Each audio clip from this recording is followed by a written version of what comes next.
No, I listen to it all the time. I tell all my friends to Smack It Raw.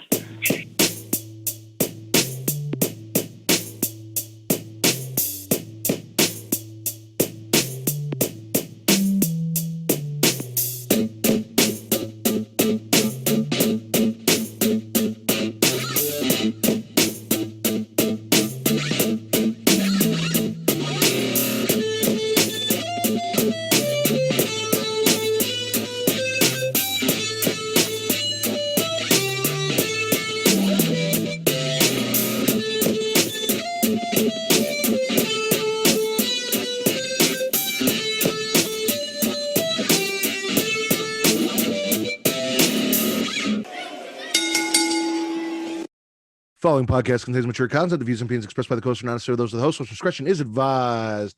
Ladies and gentlemen, welcome to the Smackin It Raw podcast, episode 181. I am your host, the Warden, Mad Ritter. I fucking remembered it today, Vince. I'm with my co-host, Daddy Delgado himself. Vince, how you doing? I'm doing well, man. I'm doing well. Just enjoying a very good week, prepping for NXT Vengeance Day. And we didn't come alone.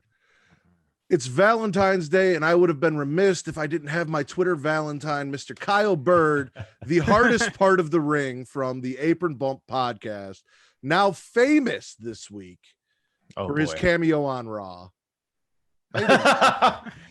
Doing so much damage to Nia Jax's hole. I'm great. So by the way, I totally thought that intro this whole time was like pre-recorded. I'm very impressed that you're able to do that every time. Every time. Yeah, that's impressive. Those lips are talented. Thank you. In so many ways. They're gateways. Yeah, that's what I hear. They're podcast gateways. Nice. Let's talk a little little news and rumors real quick. Well, actually, first off, as you guys know, it is Black History Month. Next week, bit of news, we are going to be covering a little spotlight on R-Truth on our show. So we'll kind of figure out how we're going to work that in, but we are going to do a segment on R-Truth. We had a Patreon subscriber subscribe to the tier that allowed them to pick a topic, and they asked that for Black History Month we do a spotlight on R-Truth and his career and what he's done. So that will be next week. And along with that, as always, please go check out Young Kings Wrestling and get yourself that Black Lives Matter shirt, which we always ask you guys to go check out and support. I hear there's a Wolfpack version coming and some new versions that you guys can go get. So check that out and support the cause. We'd appreciate it. Now, Vince, did you do your homework? Yes. You did. Let's go with a yes. Okay. So you're all caught up on La Serena 69.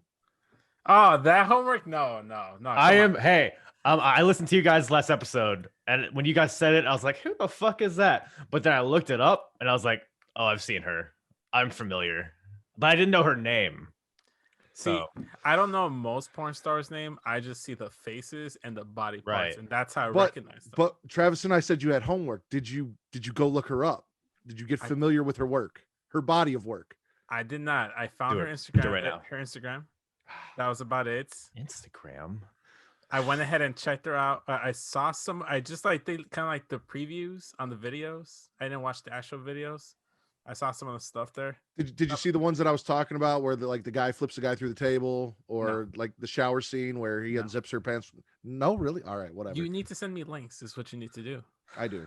I am too lazy for actual research. Okay. You need to treat me like Travis. Look, we have time now, don't we? No, we do not. Apparently, fucking Bow Wow wants to get into wrestling. How do you guys feel about Bow Wow? Really? I figured with the way that you were about Bad Bunny, which we are going to fucking talk about, because you said some scandalous fucking shit to me on Twitter. We'll get into that. Yeah. I don't remember half the shit I said. That you'd be all for Bow Wow joining. Because here's my thing.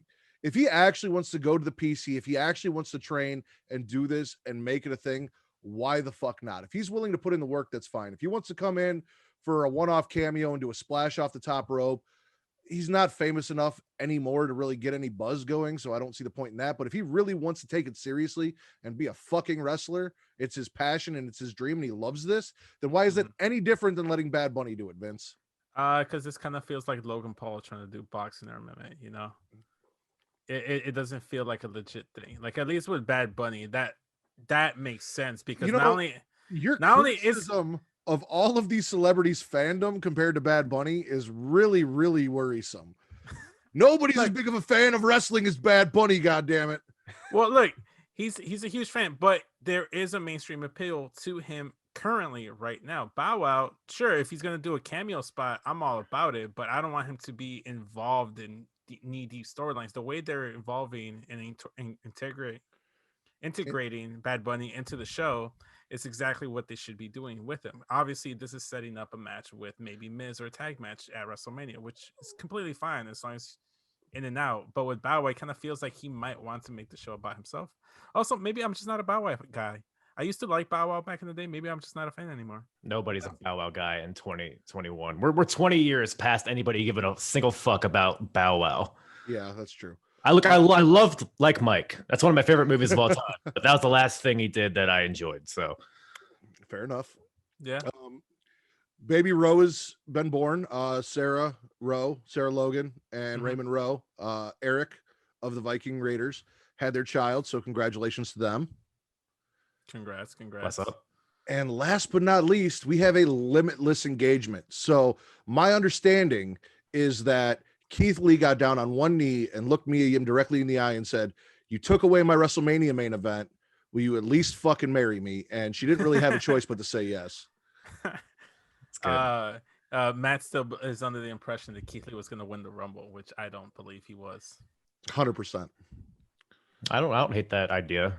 I think I don't hate it's it. yeah. I'm all for it. I don't think it'd happen. It could still happen, especially if you have Edge challenges Roman eventually. That leaves Drew open for a challenger. So it could still happen, just not through the Rumble. Well, it's very interesting where we're going and where they're kind of drawing lines as we go through Raw and SmackDown as to where we're headed, because we know, I think a lot of people are caught up on the Elimination Chamber card and what we're going to get. And people are forgetting that we still have Fastlane to go through before we get to WrestleMania. Oh, yeah. I forget. For some fucking reason. No reason. Well, yeah, they've got a reason. They need to have some kind of bullshit pay-per-view to try it out on NBC before they throw WrestleMania on there. That's why. Is that what they're doing? Oh, Yeah. That's right. It will be on the Peacock thing. Yep. I didn't think about that. So they're going to throw Fastlane on there and see how it goes. And then that's their trial run for the big show WrestleMania. I guess. Yeah, I just hate that there's two pay-per-views in between Rumble and Mania. And they've done that for the past couple of years. It's just because it leaves like 3 weeks to build to Mania, which is, we'll get into it. But they are already planting seeds now, which I like, but I don't know, man. Not a fan of it. It kind of feels like they take unnecessary detours just to get to their eventual goal at WrestleMania, which is the only issue I have with it. Okay. Yeah. Okay. I'm very disappointed right now, Kyle. Why is that? Because when we did our 2020 review, I was fully under the impression that you were a bouncer at a club and that was a male and female's bathroom. And now I can see in there that it is not a bathroom. Hey, I've pissed in there a few times. It gets real weird sometimes. You are the guest, so where would you like to start in our journey tonight? You want to go AEW, Raw, SmackDown, or NXT? Let's raw dog it. We're gonna raw dog it. Nice. Beautiful. Well, that's how we like to do it here, right, Vince? Sure, of course. Why not? No objections here. So, I guess there was like some kind of announcement on Talking Smack about how Adam Pearce had to deliver a awesome main event for Elimination Chamber, or Paul Heyman and Roman Reigns were going to get him fired. And this is the explanation that Bama in the group chat came up with for why the fuck Shane McMahon showed up for the announcement of the WWE title match to just say, "Good job, Adam Pearce," and then leave. Here comes the money, man. Yeah. Here comes the money. I'm wondering, like, are they phasing Adam Pearce out in some way? Or because they have Sonya on SmackDown, like, is Shane the Sonya for Raw? Is my thing. Or are they going to do like a partnership on both brands or something like that? I don't know. I was really hoping that Shane McMahon, Raw Underground, and the Go-Go Dancers were coming back, or at least just Shane and the Go-Go Dancers. I don't think either are coming back. Shane has a better chance of coming back, obviously, but Go-Go Dancers are never coming back. So they announced WWE title match. It will be Drew McIntyre facing AJ Styles, Randy Orton, The Miz, Jeff Hardy, and Sheamus, one of the greatest wrestlers on the Raw roster, for the WWE title at the Elimination Chamber. How do you guys? I actually personally was kind of hoping we were going to get some up and coming stars, not established talent. They went for people who have already been champion. We all know how I feel about Jeff Hardy. That's no secret. So I also kind of wish we did maybe some qualifying matches for this. I know we got some on SmackDown kind of with the tag team matches tonight, which felt really rushed, but like I don't know. How do you guys feel about this Elimination Chamber, this announcement? Where you at excitement level wise? Go ahead, Kyle. I'll let you go first. Okay. I'm pretty indifferent, honestly. I really wish they would have integrated Kofi into this, because that could have, it's like the story that he has with Ali, considering that's how Ali, that's the whole basis of it, is that Ali lost his Elimination Chamber spot last year or the year before, whenever it was. And I think that could have been an easy story, but maybe they're gonna have a separate match on that pay-per-view or something like that. But yeah, otherwise, I mean, it's like in the Sheamus thing, like they make a whole big deal of Sheamus turning on Drew only to make him 1/6 of the match. I don't know, it feels kind of weird to me, but it'll be fine, I guess. But my excitement level, I'm gargling undecidedly on it right now. Yeah, I'm kind of with Kyle on this. With the whole Sheamus stuff, him turning on Drew, you would feel like that leads into a singles program, but now he's 1/6 of the competitors in the chamber. Just keep him face, have him turn on Drew afterwards or in the chamber. It would have been a little bit more impactful then. Also, too, I'm with you out here, Matt. Why is Jeff Hardy in this match? He's literally He's the greatest of all time.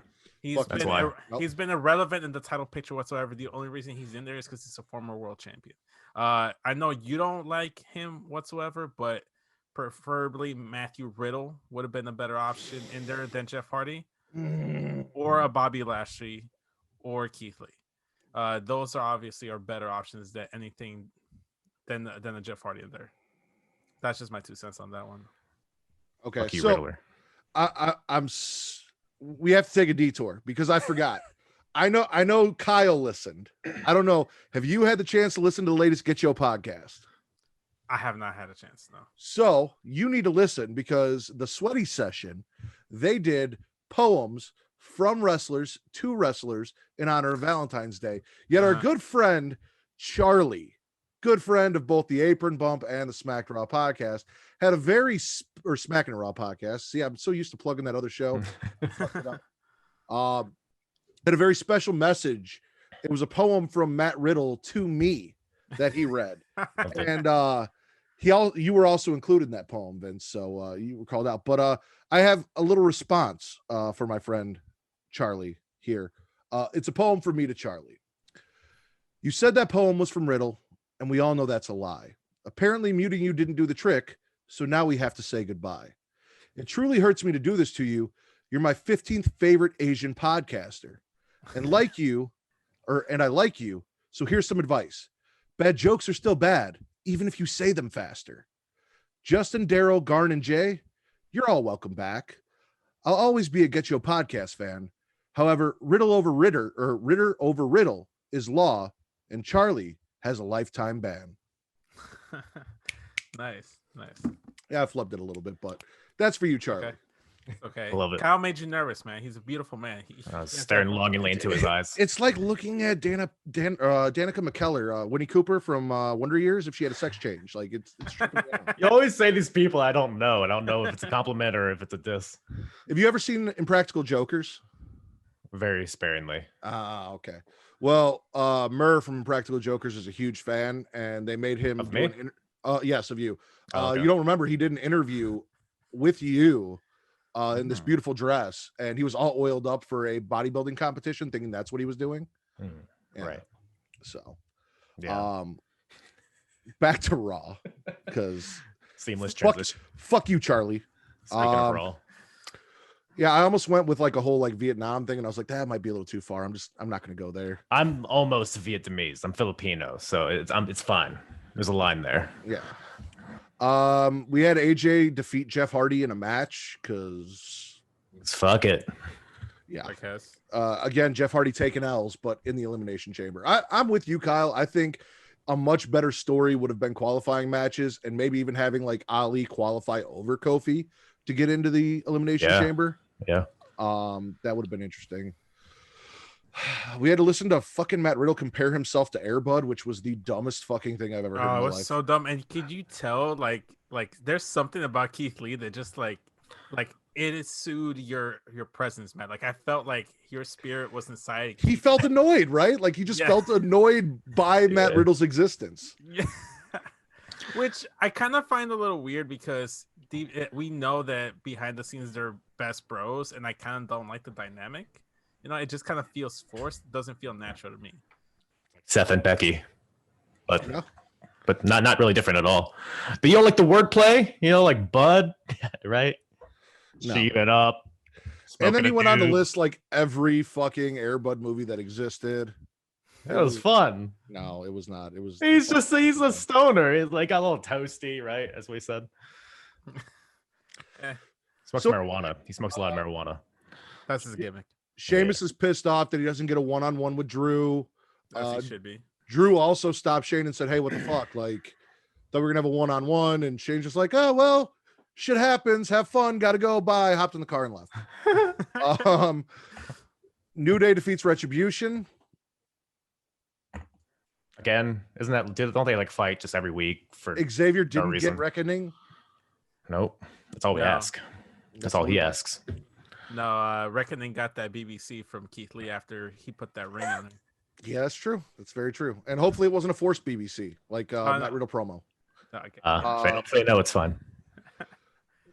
Then we got a face-to-face. It's Lacey and Rick with Charlotte. Rick proposes, or Lacey proposes that they be a tag team. Charlotte's not having it. Rick's all for it. He's like, "Yeah, I'll manage you guys." Then Lacey says, "I found out from Rick that if I can beat you, I'm next in line for a title shot." And go fucking figure. Lacey wins the match and now has a title shot against Asuka. But I like the way they still kept Charlotte strong, and they kind of like did the whole dirtiest player in the game like shtick, like she's learning from Ric Flair, got a cheap win from his daughter. So I like the story that was told there. Here's the thing. I am a firm believer that at this point in the game, Charlotte does not need to be kept strong. That you can't hurt Charlotte at That's this true. point.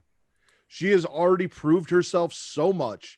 She is so established that taking an L is not going to hurt her. It's only going to elevate her opponent. And by, dodging around this shit, you're really just hurting the opponent because they don't look as strong coming off of a DQ win as they would if they had just beat her straight up. I would have much rather had Rick cause a distraction and Charlotte turn around and get blasted with a woman's right if we're going to do this and get the win that way. Because, yeah, it's not completely fair, but at least she won off her finish and it wasn't some bullshit DQ. Especially when it's Lacey Evans, who now has a title shot out of nowhere. And I mean, maybe I haven't been paying attention, but I don't think Lacey's had a lot of significant wins No. recently. So a win over Charlotte, even in a hooker by crook way, like you mentioned, it would have given her some momentum leading up to the title match. But now all we got is like a cold match with Lacey, who has no momentum really, versus Asuka, who also doesn't really have a lot of momentum. So it's just a weird build to that match. And Lacey got this because Charlotte beat the shit out of her and then pushed the ref away so she could continue to beat the shit out of her. Yeah. Don't know, man. Vince, he's back. And with the Miz and Morrison. Hey, you know what? I told you he was gonna be a recurring thing. I like the dynamic here. Bad Bunny outsmarted Miz and Morrison. He's a smart cat there. He's a smart bunny. I was talking about Angel Garza. Oh, well, yes. Angel Garza's Because I said he's with Miz and Morrison. That So shows how insignificant he was. Angel Garza was with Miz and Morrison. No. I thought you meant like he's with Miz and Morrison in the program with Miz and Morrison again. That's No. He came out with them. He posed with them. He looks like they've become a trio. Which just kind of feels like completely random, but as long as it gets Angel Garza back on television, I'm all for it. I actually tweeted about this. Bad Bunny and Angel Garza in the same segment. I am in heaven. I'm on cloud 9. I fucking loved it. I thought it was great. I think he fits perfectly with Miz and Morrison. I think he might fit better with Miz than John Morrison fits with Miz.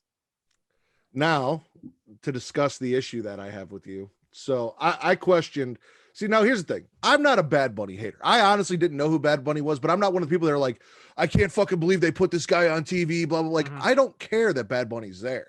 Yeah. I've got no issue with that. Like, bring him in, use him, do whatever. I genuinely didn't know who he was. However, when I go to Mr. Vince Delgado and I say, what the fuck is this guy wearing? And your response is, it doesn't matter. He can do no wrong in my eyes. Yeah, he can do no wrong in my eyes, man. You know no what? wrong. No wrong. No wrong. I mean, there's some wrongs he could do, but he hasn't committed no such wrong. So his hair and his outfit definitely wrong. Outlandish, but I'm all for it. I don't hate his outfit. I like the outfit. It looks like he was dressed by Kanye West. Is that a bad thing though? Yeah, it's a terrible thing. You're not a Yeezy fan? No. You're not Yeezy Oh. Not of the clothes. Not of the fucking 2025 internment camp wear that he came out with. No.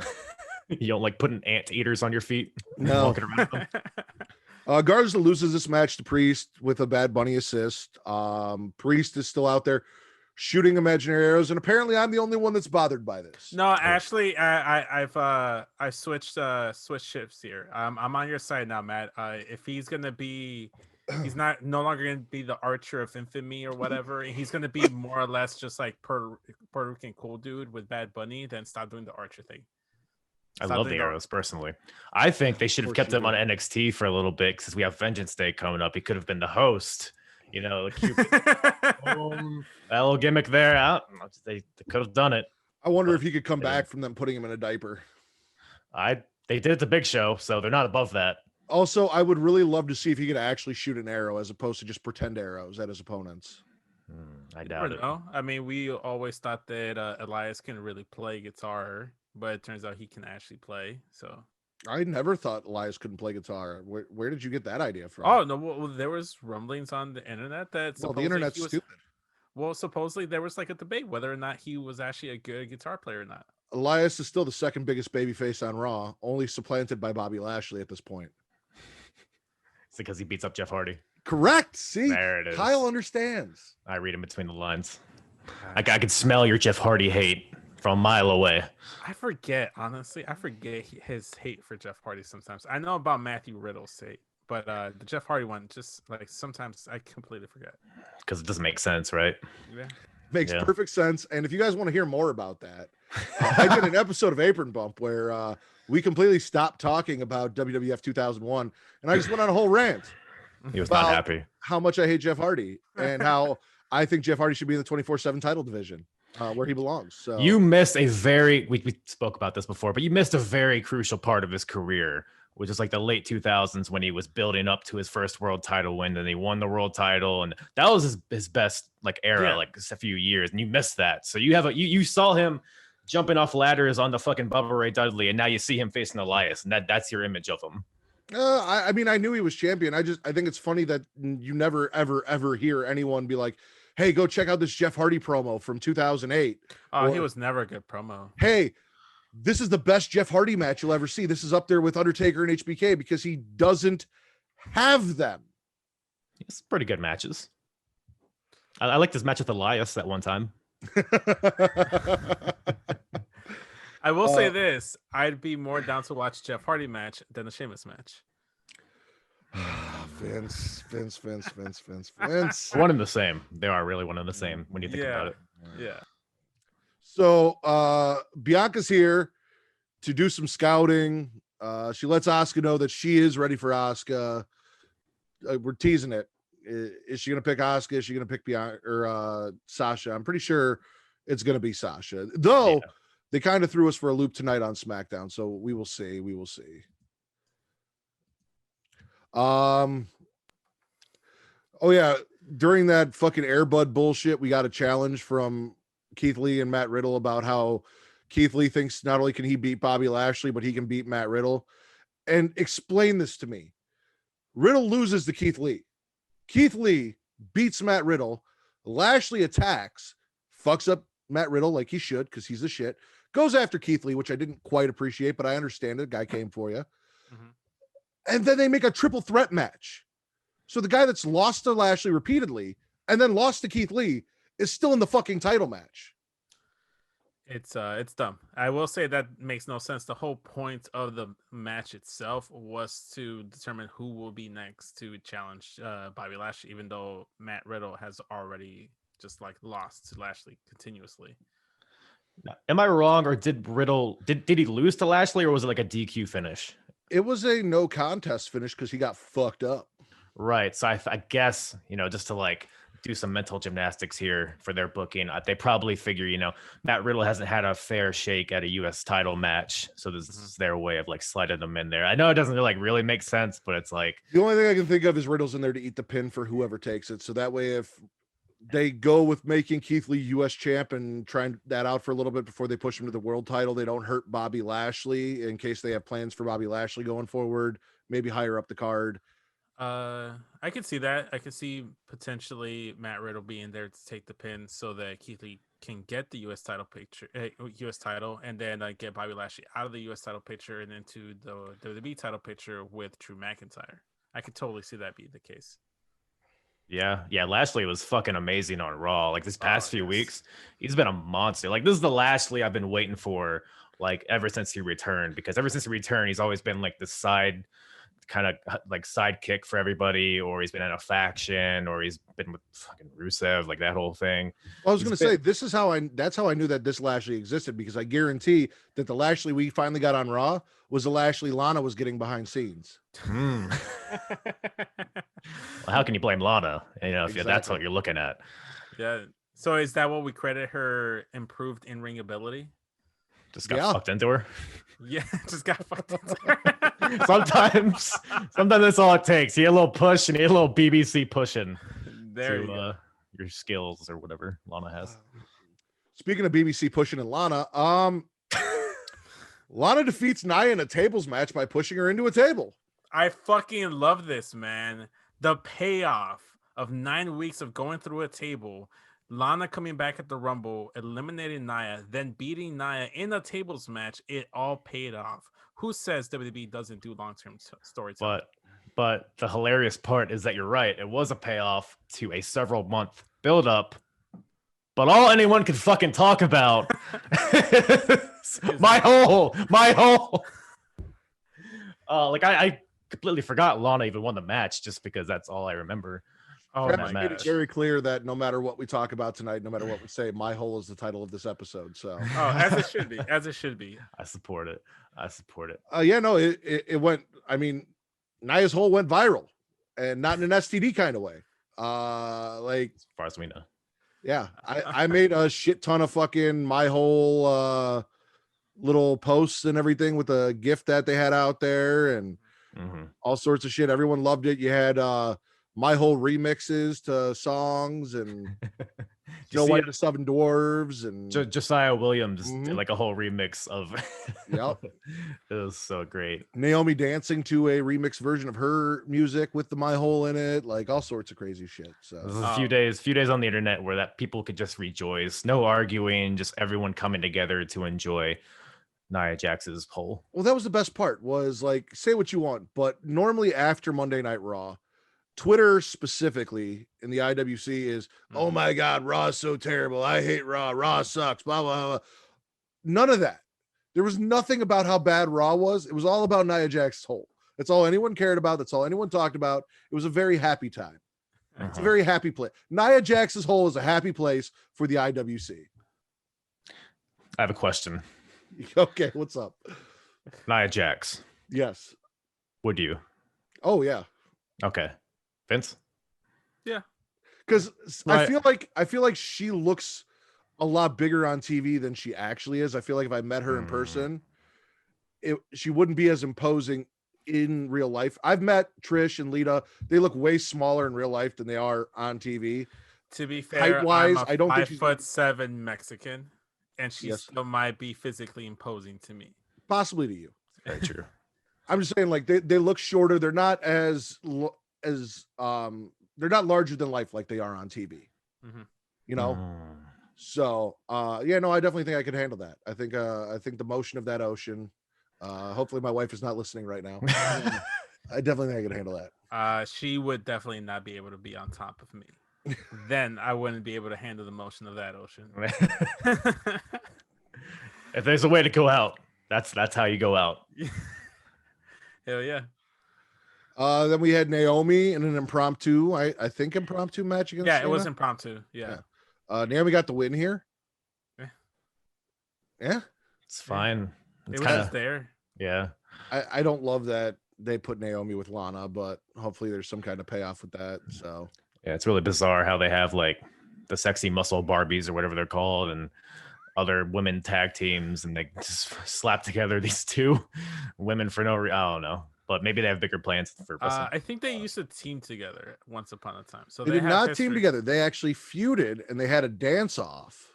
That's No, right. no, that happened as well. But there was Lana's basically tag team with just about every single woman on the roster. So She makes her rounds. yeah, she makes her rounds. That's what I hear. She's kind of like Daniel Bryan. Yes, yes. I never thought I'd hear Lana and Daniel Bryan get compared, but here we are. Crazy year. Then we finish it off with our main event, Randy versus Drew, which ends in a DQ. Sheamus obviously getting involved, hitting a bro kick, and then catches a Claymore. Again, I would much rather have a Sheamus Drew one-on-one singles match as opposed to whatever the fuck we're getting with this Elimination Chamber to pay off this feud, because I don't really care about anyone else in the title picture other than Sheamus, because that's the story they've given us. I feel like this goes back to what Kyle and I were talking about earlier about too many pay-per-views in between the Rumble and WrestleMania, because that's what this feels like. Is they're waiting for that Sheamus Drew match for either to pay it off at WrestleMania or at Fastlane. See, what I would have done, since we didn't get Keith Lee winning the Royal Rumble like he was supposed to, is I would have had the singles match. I would have had Drew go over. I would have had Sheamus continue to attack and harass Drew, and then have Keith Lee, who we've already seen in this position, in this situation, come in to protect his friend. Drew getting upset, trying to break it up, causing an issue between the two, leading to a number one contenders match at Fastlane, winner being Keith Lee to take on Drew McIntyre for the WWE title at WrestleMania. That's where I would have gone. The only issue I have with that is that I don't think Drew McIntyre is dropping the title at WrestleMania, and I don't want to have Keith Lee in a situation where he's not walking away as champion. Well, you don't think that Drew McIntyre is going to lose the title at WrestleMania because he's not fighting Keith Lee. If he's fighting Keith Lee, he's losing. See, I love Keith Lee, and I want the world for him, but I don't think WWE would give him the WWE title. I don't care how big that Claymore is. He cannot handle that BBC. It's a Big valid Bang point. Catastrophe, he's not kicking out. He's going to take that BBC. But, 1, 2, but 3. he doesn't hit the Big Bang Catastrophe anymore. He hits everybody with the Spirit It's Bomb. WrestleMania. He'll break it out. We'll see. We'll see. I'm mad at myself for not putting together that Big Bang Catastrophe was BBC until now. That makes I am 10 times a fan of Keith Lee than I. That's great. Welcome to the Smackin It Raw podcast, Kyle. Man, you're just informing me of everything, Yeah. teaching me All how right. to watch wrestling. Monday Night Raw, spit or swallow, guys. I'm not gonna spit, but I'm gonna like take it in the mouth. You know, like when you have cum in your mouth, but you don't like really want to swallow, but you don't want to be rude either. So you just kind of let it dribble like down to your beard. Like that's how I felt about Raw. I think I'm just gonna swallow for the whole. You whore. So Vince is gonna swallow. I'm gonna call what Kyle just said as dribbling undecidedly, which will count as gargling. There we go. I'm gonna swallow as well, strictly for my hole. My hole made my night. Right, I agree. And Riddle versus Keith Lee was a really good match too. By the way, It was a great match. It was a really Yeah, good because match. Keith Lee won. It was fantastic. And then Riddle got fucked up by Bobby Lashley again. there we go. You ask. Everybody's happy. Where we So, going next? wait, the black guy that Matt Riddle had. That's legit from last week, right? From the ass whooping he got from Bobby Lashley. I would imagine so, right? You said black guy. I heard Black it too. eye. Black Okay. eye. Which one? There were two of them. I was gonna say you definitely said black guy. No. That was a Freudian slip. Probably. He had to, but yeah, no, the black eye I'm assuming was from that ass whooping. Yeah. Maybe just got too excited watching Air Bud and just fucking fell and hit his face on the coffee table. Or maybe, he was at the gym working out, tripped, caught a BBC to the eye. Like, who knows? It's probably actually the most reasonable option when you really think about it. That's probably why Keith Lee looks so annoyed. Like, you just dove headfirst into my cock 2 days ago, bro. And now here you are talking about Air Bud. It is a problem people have. It is.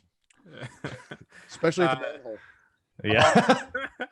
Where are we going next? NXT, AEW, SmackDown.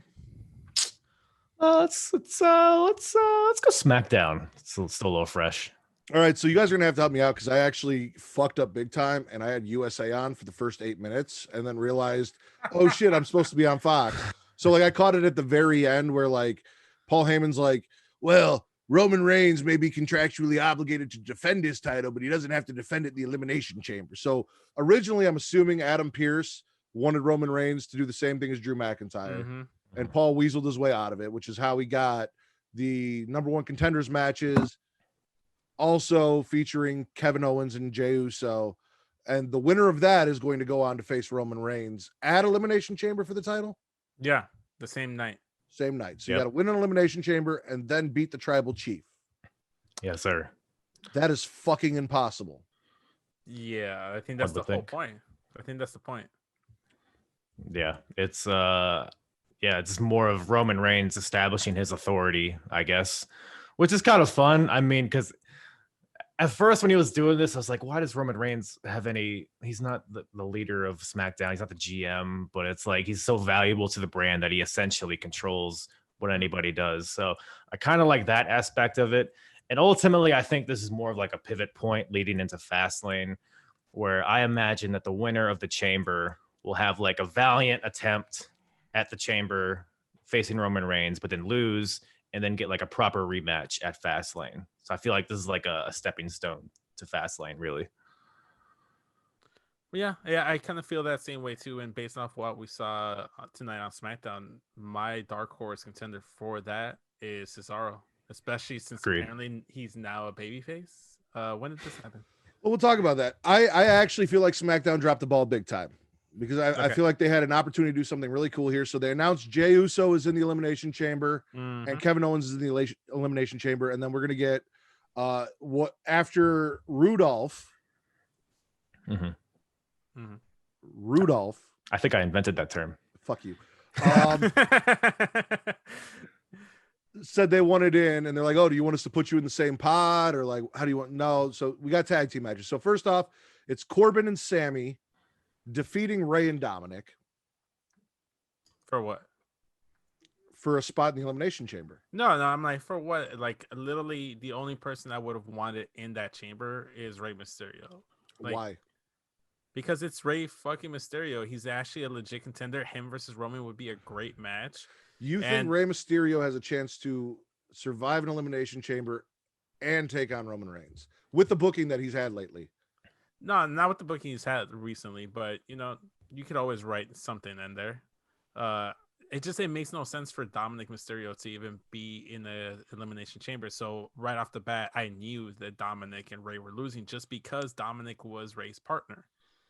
That's what like just kind of like took me out of the match. Also, you had to look at, you're going to have 3 heels and 3 baby faces, and you've got one of each already in Kevin Owens and Jey Uso. So this gave you your heels. This gave you Corbin and Sammy. Now, this is where I think they kind of fucked up because instead of putting Corbin and Sammy in there, this was a perfect opportunity for Adam Pearce to make a moment to bring out the returning Aleister Black and put him directly in the Elimination Chamber. Would have popped everyone, would have been fucking awesome. I don't think SmackDown even knows that Aleister Black is on the roster. And I will say, because I love Aleister Black, he's like one of my favorites on the whole WWE umbrella right now. And I feel like bringing him back, I would like him to come back as more than just 1/6 of a match. I think he deserves his own program, maybe even with Seth at some point or something, because they have some history there. Unless they have him pull a Shayna Baszler and he just wrecks everyone in the Elimination Chamber and then goes on and scares the shit out of Roman Reigns, letting Roman Reigns win. I'm not going to put the title on him. I'm not going to have him beat Roman, but just have him wreck everyone in the Elimination Chamber. Go on. Roman's like, what the fuck am I going to do with this guy? Ends up sneaking out a win, and then we can build a program between those two depending on where Edge goes. Because now with this match, with the WWE title match, I don't necessarily know that it's so clear where Edge is going to end up. And we didn't see Edge on Raw or SmackDown this week to discuss. No, he was on Raw. He was on Raw? Oh yeah, we didn't even talk We about didn't, that. we didn't talk about it, but he was basically saying that he's gonna wait until after Elimination Chamber to make his decision because it makes no sense for him to choose Hold on, now hold on. until afterwards because he wasn't sure if Drew McIntyre was gonna retain the title in the Chamber. That's not my notes, so it didn't happen. He had that whole deal with Miz. He had that really good promo, just That's fucking why- dicing. That's why it's Miz not in up. my notes. When Miz comes on TV, I stop paying attention. That's fair. Makes sense. That's Makes fair. sense. I don't hate that. Yeah. 'Cause that was a very good. That was probably one of the better parts of Raw, honestly. Other than my whole was how Edge just eviscerated Miz on the mic. It's beautiful. Well, Yeah, he destroyed him. in honor of you being on the podcast for the very first time, and the fact that you had a cameo on Monday Night Raw with the best part of Monday Night Raw, Nia's hole, where you injured her hole and went viral because you are the hardest part of the ring. I have something very special for the end of this podcast that we're going to do that's very up your and my alley that's going to make Vince super uncomfortable. So it'll be fun. Fun. Little happy ending. Nice. So yeah, Corbin and Sammy win. And then Big E comes out. He's doing an open challenge. He's like, I'm done with Apollo. I'm done with Sammy. And then, of course, Apollo comes out and he's like, I'm not done with you. And he goes, but I'm done with you. Go back to catering, kid. Like, get the fuck out of my ring. That whole interaction between Big E and Apollo, like every interaction they've had with each other has been incredible. Like they feel so organic when they're like yipping at each other. Like it doesn't feel like a WWE product. It feels like how like those guys would actually like buck up against each other if they were mad at each other. Shinsuke accepts the match, comes down for the open challenge, and then we get Apollo causing a DQ just as Big E is about to win the match. Why isn't Shinsuke in the Chamber? Because he's wrestling for the U.S. title against Big E. I thought that was clear. I know, but why wasn't he in consideration for that for a chamber spot? Okay, I feel listen, like he would have been perfect. If he won the Royal Rumble and then lost his WWE title match and hasn't been in the main event since, I don't think there's much hope he's going to get back there. I know they gave you a glimmer. They gave you a little glimmer a couple weeks ago before the Royal Rumble. Cesaro's in there, but he hasn't done anything. He's basically in the same Shinsuke spot. I mean, Cesaro beat Daniel Bryan. So did Shinsuke, didn't he? Shinsuke had that whole performance in the gauntlet, which, by the way, yeah, I agree with Vince. Him in the chamber would have been perfect because you have Shinsuke go through that gauntlet. He beats like 3 or 4 people and then just gets his ass kicked by Roman Reigns when he's vulnerable. And then you could have had that same scenario essentially at the chamber. Say like Shinsuke wins and then he loses to Roman in the same way. That could have been a perfect build to either Fastlane or WrestleMania or whatever it is. So basically, you just took my booking for Aleister Black and then slotted in Shinsuke. Yeah, except it makes more sense since Shinsuke has actually been built up slightly more than Aleister Black, and he's actually on television. Absolutely not. 100% disagree. You just hate Japanese people. I think I do. I love Shinsuke, and as you know, I have a huge Asian fetish. Yeah, but only like tentacles and stuff. I literally went off on Vince about Shotzi Blackheart. Is she Japanese? No, she's not. She's Filipino. Oh. Yeah. Oh, is she really? Yes. Yeah. Wow, one of us. Yeah, Yes. Getcho podcast actually like I remember when I met Getcho podcast at a show here at Impact Wrestling Show. They actually went up to Shotzi and they were actually talking in Filipino or like I don't know, like is that the language? Is that the name? I feel Tagalog. yeah, they were talking in their native language, and I was like, oh, that's so cool. Like I That's thought awesome. that was very cool. It was I think they only talk to other Filipinos though, so it's like, you know. Yes. So are you telling me that you and Charlie are going to have an entire Apron Bomb podcast Spinoff? Yes, just your native language. Yeah, it's called Chode Mode.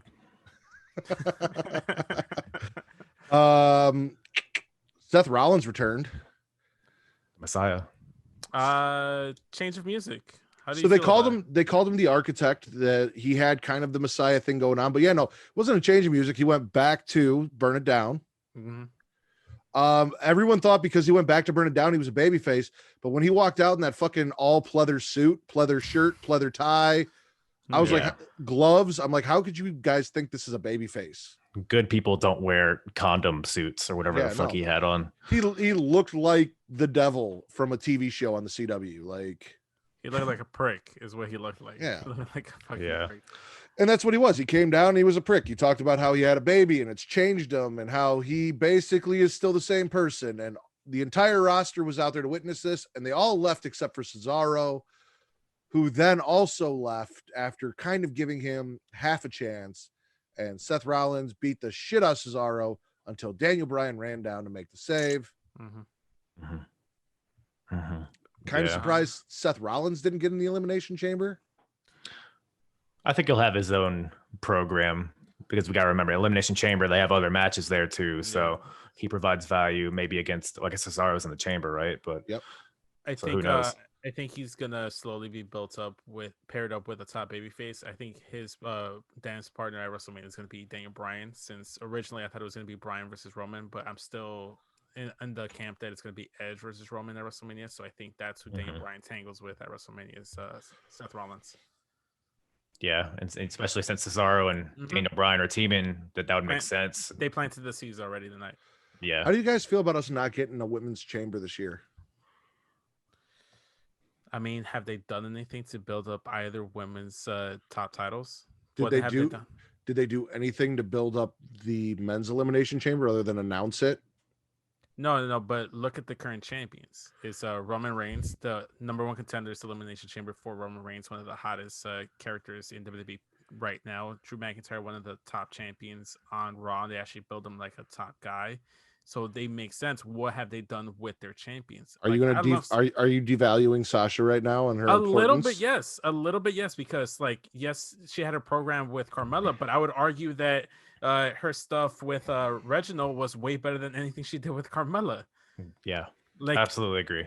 Then the only good thing that's hot about Sasha Banks right now is the possibility of a Bianca Belair match. Up until her feud with Bayley, once that ended, they really cooled her down. And how do you get her hot again? You have an elimination chamber to decide who her opponent is going to be if she's not picked. So, judging from SmackDown, it seems like they're going the route of Sasha and Bianca teaming at Elimination Chamber, potentially to face Nia and Shayna for the tag titles, which is so dumb. Which we'll get to. We got Bayley defeating Liv Morgan, and this time it wasn't Billy's fault. I'm not letting Billy take the. I am fully in Corey Graves' boat here. Ruby Riott threw those pictures in the ring. Ruby cost Liv that match. Billy was out there just trying to make friends. Someone please be Billy's friend. I will play devil's advocate here and say Billy should not have tried to make friends at that particular time. We're not having that negativity in this house.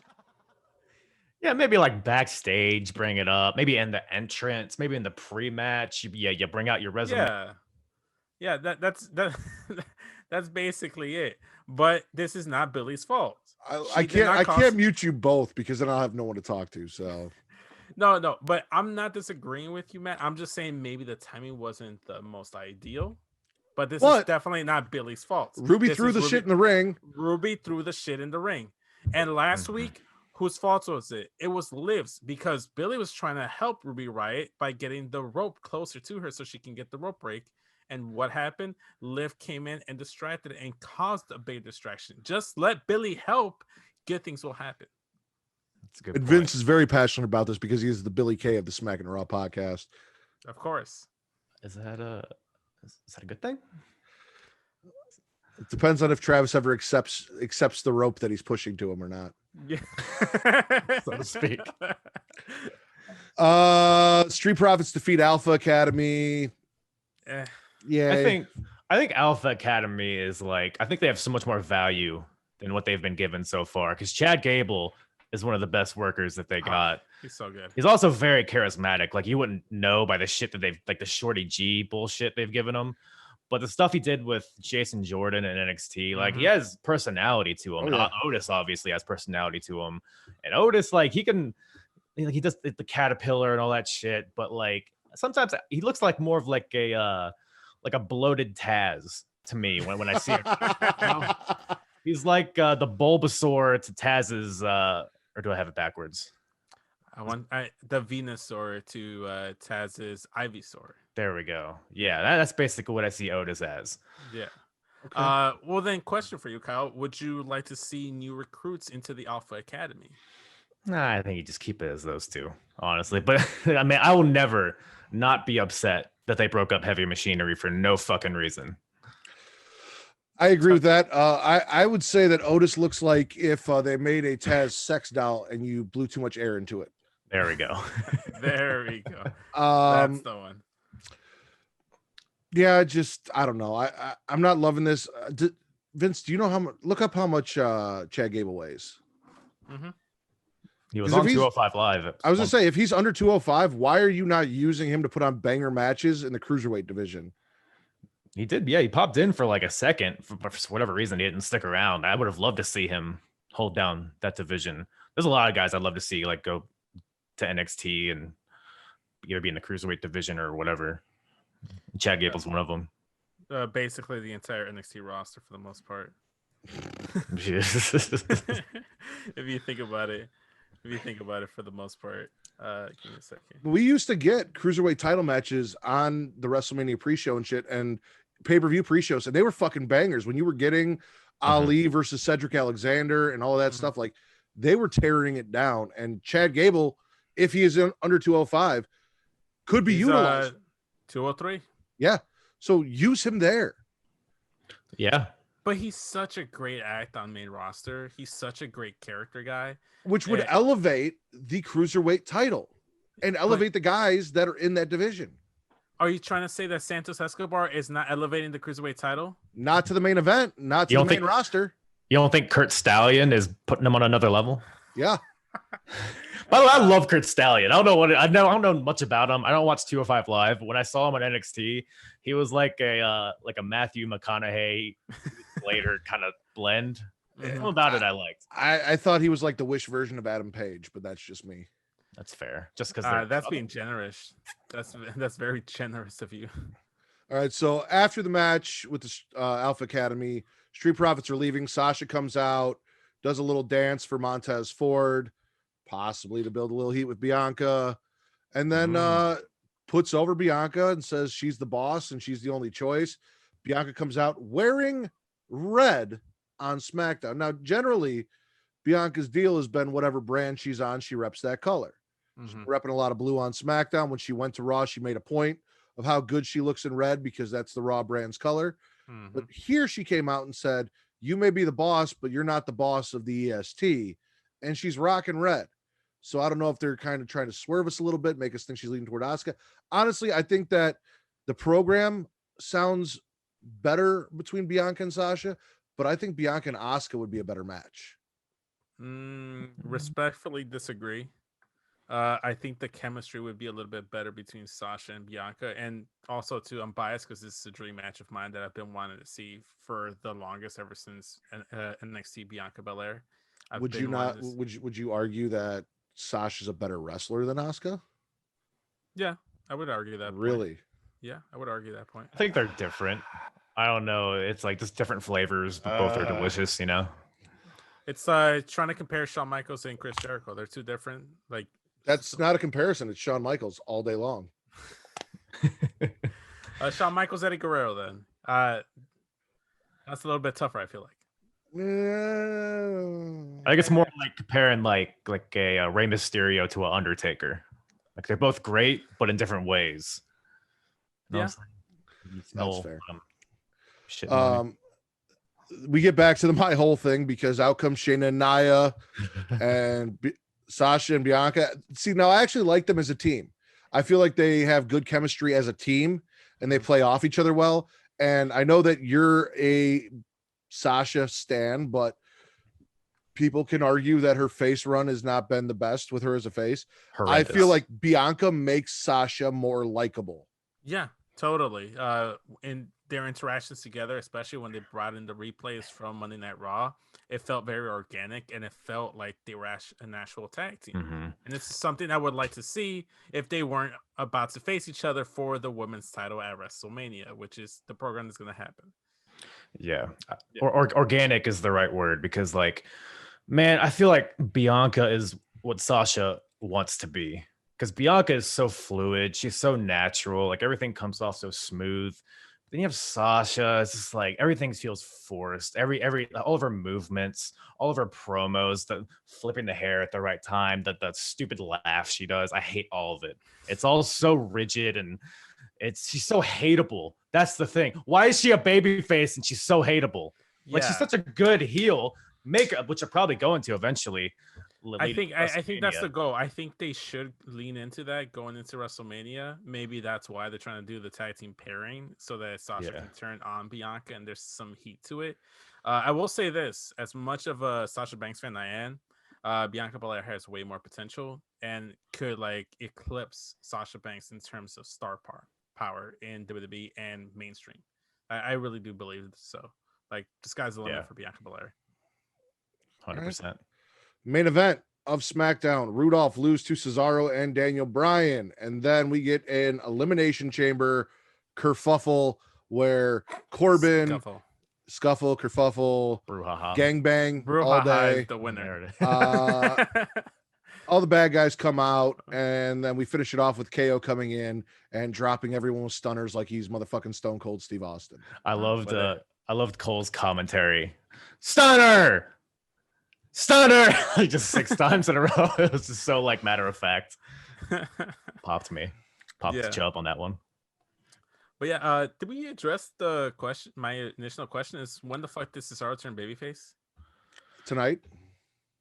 Just because he mocked Seth Rollins? Like, no, not because he mocked Seth Rollins, because Seth Rollins beat him up. I bet they had a plan originally for him versus Shinsuke, Cesaro being him. Mm-hmm. But at some point, maybe they just pivoted and changed plans, because he was definitely had some heel undertones to him when he was on commentary during Shinsuke's match a few weeks ago. But yeah, don't know.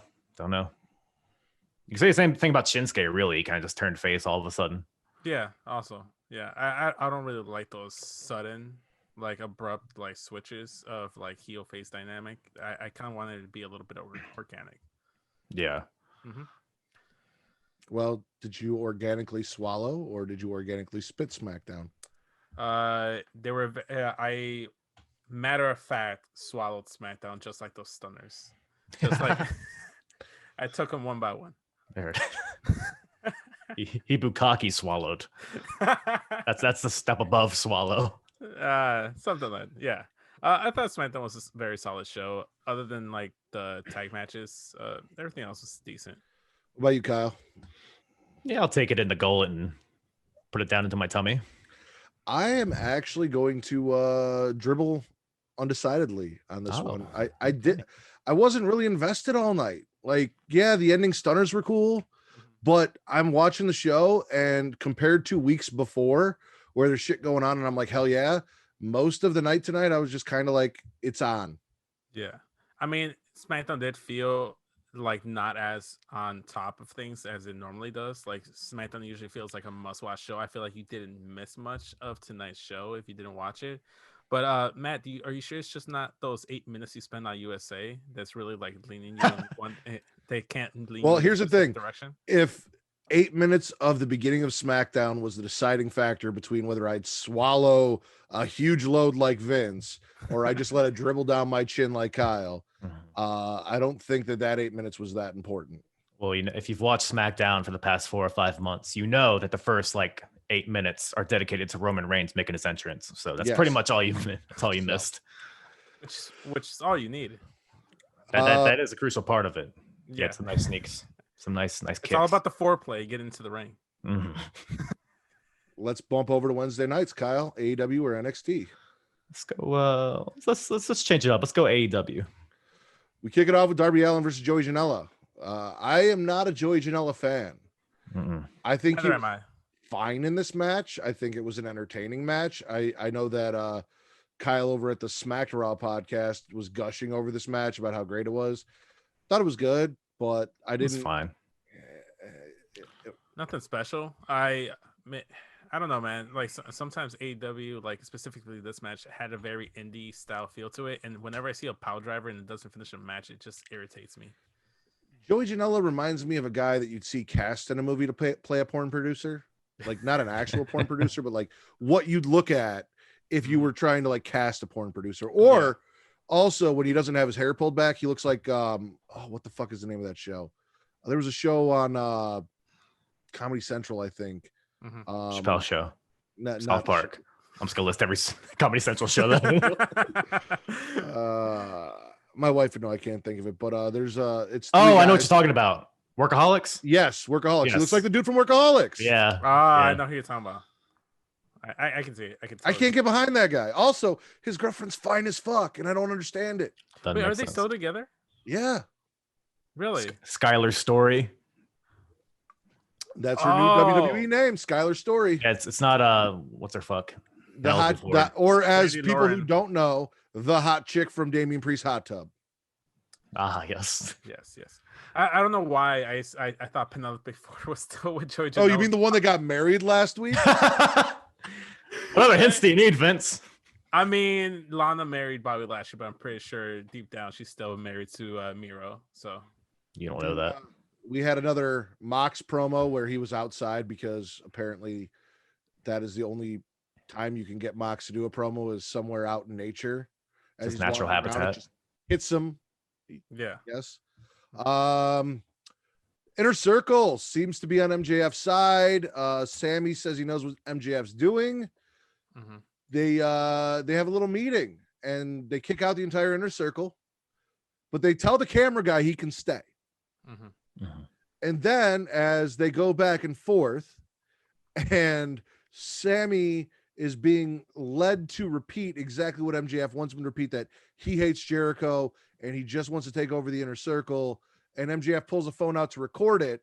When Sammy sees that he's recording, he gets very upset, takes the phone and throws it, and hits MJF. I thought in the dick, but apparently it was in the gut.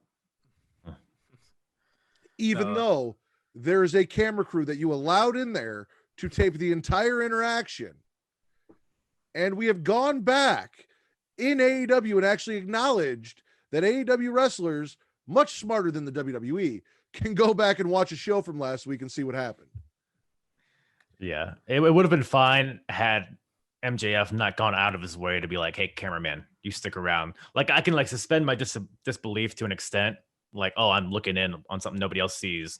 Mhm. But since MJF actually said it, it's like, come on, Sammy, you're Yeah, smarter than this. But I will say that this is probably one of the most interesting thing on Dynamite is the descent of Inner Circle and how MJF is slowly taking over that faction. I love that. I know I'm jumping ahead, but Sammy just quitting Inner Circle and leaving. I think Inner Circle going forward is going to be MJF, followed by Jack Hager, Wardlow, and Pride and Powerful. Maybe they add someone else, but I think Sammy and Jericho are going to be out of the Inner Circle soon. So I've got a lot of criticism and a lot of issues here, but there's also some things I liked, and you touched on one of them. But before we get there, Cody and Big Shotty Lee Johnson defeat Peter Avalon and former NXT standout Cesar Bononi. Can I just say I hate Peter Avalon so much? Can I just say that you look like Cesar Bononi with a beard? Do I? No, Kyle. Oh, I'll take that. He's a pretty handsome man. yeah. Was he Brazilian? Yeah, I think so. Yes. Do you remember Cesar Bononi? Like, were you excited that one of your former NXT boys was getting his shot on AEW? I saw him. I knew he was there, but he was very irrelevant in NXT. He was just as irrelevant in AEW. Yeah. Didn't he just get like squashed by like Aleister Black or something, and then he was Something on his like way that. out? Yeah. Well, you know, that's what Aleister Black does. It just squashes men. And It feels like Cesar Bononi is like a kind of guy that Vince McMahon would like. You know, big guy, pretty. Maybe just he's Brazilian, so I'm assuming he knows martial arts of some sort, right? Yeah, I'm surprised Oh, they didn't give him the Tay Conti gimmick and throw a fucking judo belt on him. And Yeah. I think at one point he was actually paired up with Tay Conti in NXT. see, It could have been the Boa and Xia Li of Brazil. oh, I cannot wait till we talk about that. Oh, This was all just to get Lee Johnson his first win and let him cut a promo about how thankful he is. I'm not gonna lie, there's been a lot of criticism towards Brandy and Cody as far as their leanings and their treatment of African American stars, despite the fact that Brandy is black and her code switching and all of the stuff that's been going on. And this kind of felt a little forced. Like they were like, "Hey, we do love black people. Look." Hey, it's February. Look. I guess we got to start pushing some of these folks. Yeah, like it felt a little off to me. I'm not gonna lie. yeah, that's one thing I will say about AEW. There's not too much diversity, and even like people that they do have of color, I feel like, I don't know. Like I feel like something's missing. Yeah. But he got the win. He got his first win. He's part of the cool. family. I like him. Yeah, I'm all for a Michael B. Jordan push. The Bucks have issues with the Good Brothers, but the Good Brothers are like, hey man, we were just down there to fuck with Private Party. You should really be mad at the Inner Circle. And then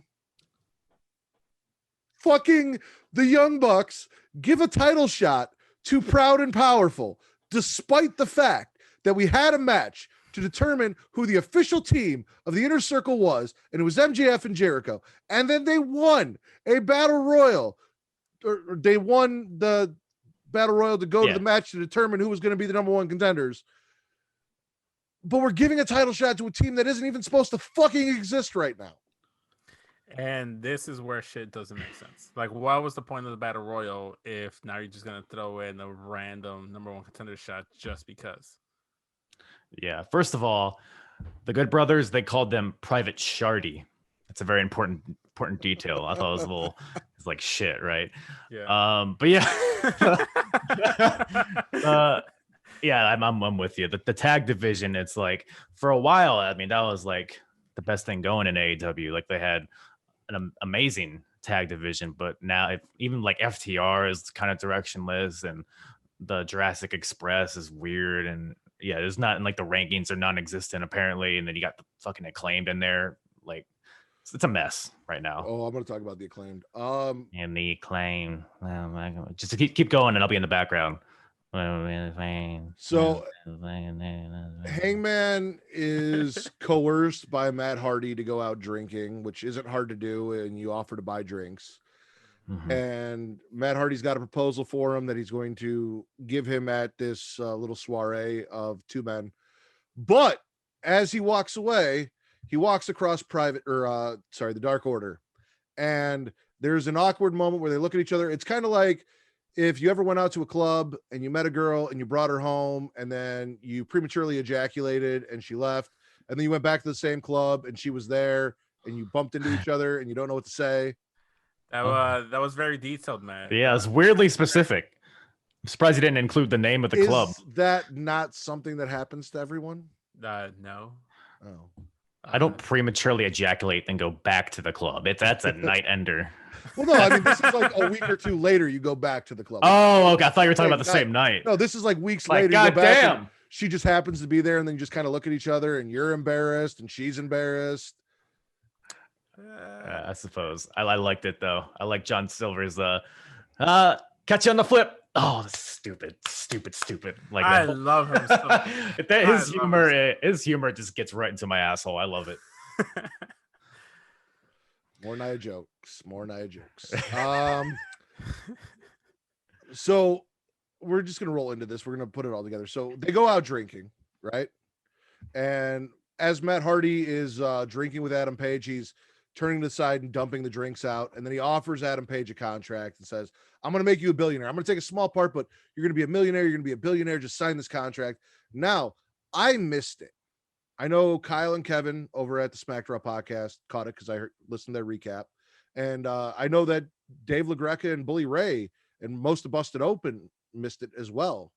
Did you guys notice that Hangman Adam Page pulled a contract out of his jacket and swapped contracts when Matt Hardy was talking into the camera? No, I didn't. You did? I did not. I didn't notice that either. So on Busted Open, they actually went back and kind of watched it during commercial break and talked about it. So when Matt Hardy leaned in and took your focus away from Hangman, and he's like, this is why I brought you here, because he might be really mad when he knows that he signed this contract later. Hangman pulls a different contract out of his jacket and shoves the other one aside. And that is what Matt Hardy signed. So now, what contract did Matt Hardy sign? There's a lot of speculation. I've got to believe that Matt Hardy signed a contract that he will be paying for all of Adam Page's drinks and assless chaps going forward. That's a guess. If we don't ever get assless chaps Hangman Page, I will personally boycott AEW. He's worn assless chaps, hasn't he? No, but no trunks gear. under. Oh, No, you just want his no. cock and balls. Okay, cool. Yes, that's fine. We all have different tastes. No one's here to judge. Fantasy booking. Fantasy Matt Hardy, Matt Hardy G-string. signed a contract to get Adam Page out of his AEW contract so he can come to NXT and be properly used. But that's not going to happen. They got Kurt Stallion already. They don't need another one. Then we had Pac just brutalize the shit out of Baby Dolph Ziggler. That's man. He's like so exactly Dolph Ziggler. I'm wondering, like, You'd think he'd dye his hair brown, maybe not wear brightly colored tights. Right. Like, try He's to not- separate yourself from your Yeah. brother as I much think that's as what possible. he was going for. It's like, hey, I'm Dolph Ziggler's brother. You know, yeah. I feel like that was his whole thing. It's like, But hey, then yeah, he goes online and says, "Don't call me Baby Dolph. Don't blah blah blah blah blah." I don't want to. He said, quote unquote, "Hey, don't do it, please. Don't retweet this." Oh yeah, no, because he definitely took the picture of him in the brutalizer and said, "I don't want to see anyone post this," and then made it his profile pic. yeah. Well, Dolph Ziggler did. Yeah. Then we had the MJF and Jericho versus the Acclaimed with MJF's hurt ribs. They all kind of rat on Sammy Guevara, who's not out there. Jericho gets the win in this match. I don't love the Acclaimed. Like, their John Cena rap gimmick doesn't do it for me. I don't think that their lines are clever. I think John Cena actually did it better, unfortunately, which is sad to say, because I mean, not only did John Cena drop a fire ass album back in the early 2000s, but like, this dude drops albums and the freestyles were trash, man. Like, they're trash. Yeah. Maybe I'm old. I don't know. No. It's definitely like, man, because R-Truth was rapping back in the day, and R-Truth can definitely go. So like, the gimmick isn't stale or whatever. It's just that they have no bars. It's the issue there. R-Truth definitely got rowdy back in the day. Yeah, exactly. There we go. You mean K Quick and Road Dogg got rowdy. Got rowdy. But yeah, like, they either need to be like, if you have that gimmick, you either have to be really good at it or so bad that it's funny, like John Cena. And I feel like dude's like in between the two is like, do I take him seriously? Do I not? It's just a whole thing. It's so like exactly what John Cena did too, even down to the dick jokes. So Yeah, it's but like, that's the thing. Like, I can go back and watch the John Cena dick jokes and still enjoy them because, like you said, they're so Yeah. bad they're funny. Like, exactly. I'm still entertained. This, I'm not feeling it. I'm not entertained by it. I feel like At least John Cena should brought do better. props. He would always bring like nuts and throw them at your face. It's like testicles, right? these nuts. This guy's gay. My finisher is This guy. F you. Yeah. So that's when Sammy comes out, and this is where they did it for me because I have not been a fan of Sammy Guevara up to this point. He's good, but and he was a fine heel. Like, I thought he was a little piece of shit, but I didn't really care about him. Like, he did fucking the Ricochet's move. I thought Ricochet did it tighter, which is weird saying from a guy who sticks a finger up his asshole. I You don't know how tight he is. I thought he had a much tighter Stop saying tighter. 630, or is it at 630? What is Ricochet? I don't know how big his asshole is. Let's go with 630 as long as it stops you from saying tight. Okay. But no, Sammy Guevara came out here and he quit, and I was actually kind of with him. Like, I was kind of behind him as a babyface. Like, I feel like despite the things he said about Sasha Banks and the time he took off and the apology and all that, like, I feel like babyface Sammy Guevara, I would have an easier time relating to and getting behind than I would heel Sammy Guevara. So I have a personal issue with Sammy Guevara because of something that happened here in Chicago, but I won't go into details. no. No, because it's not my No. story to tell. It's not my story to tell. Okay, It involves family, and it's a personal story, you know, and I'd rather, you know, like, keep that there. But like, That's fine. I have some personal beef with Sammy, and I personally do not like him. And I was obviously really Sasha hoping comments- like it was something with you and Sammy personally that we could really dig into and use to promote the podcast. No. Tag him in it. Yeah, exactly. Unfortunately not. I'd have your back. I'd go on Twitter and talk shit to Sammy and have your back completely. I mean, we can talk about it off afterwards. I'm not airing your family business on Twitter though. Or on the podcast. Sting apparently came to AEW and evolved into an ice type because every time he comes out, fucking hell activates, and I don't understand it. He's kind of like the Galarian form of Sting, where like Okay. he's a different typing, but Yeah. he's still technically the same Sting. is what happened here. Fair. Yeah. Is this Dragon Ball Z? No, this is Pokemon. Oh, so yeah.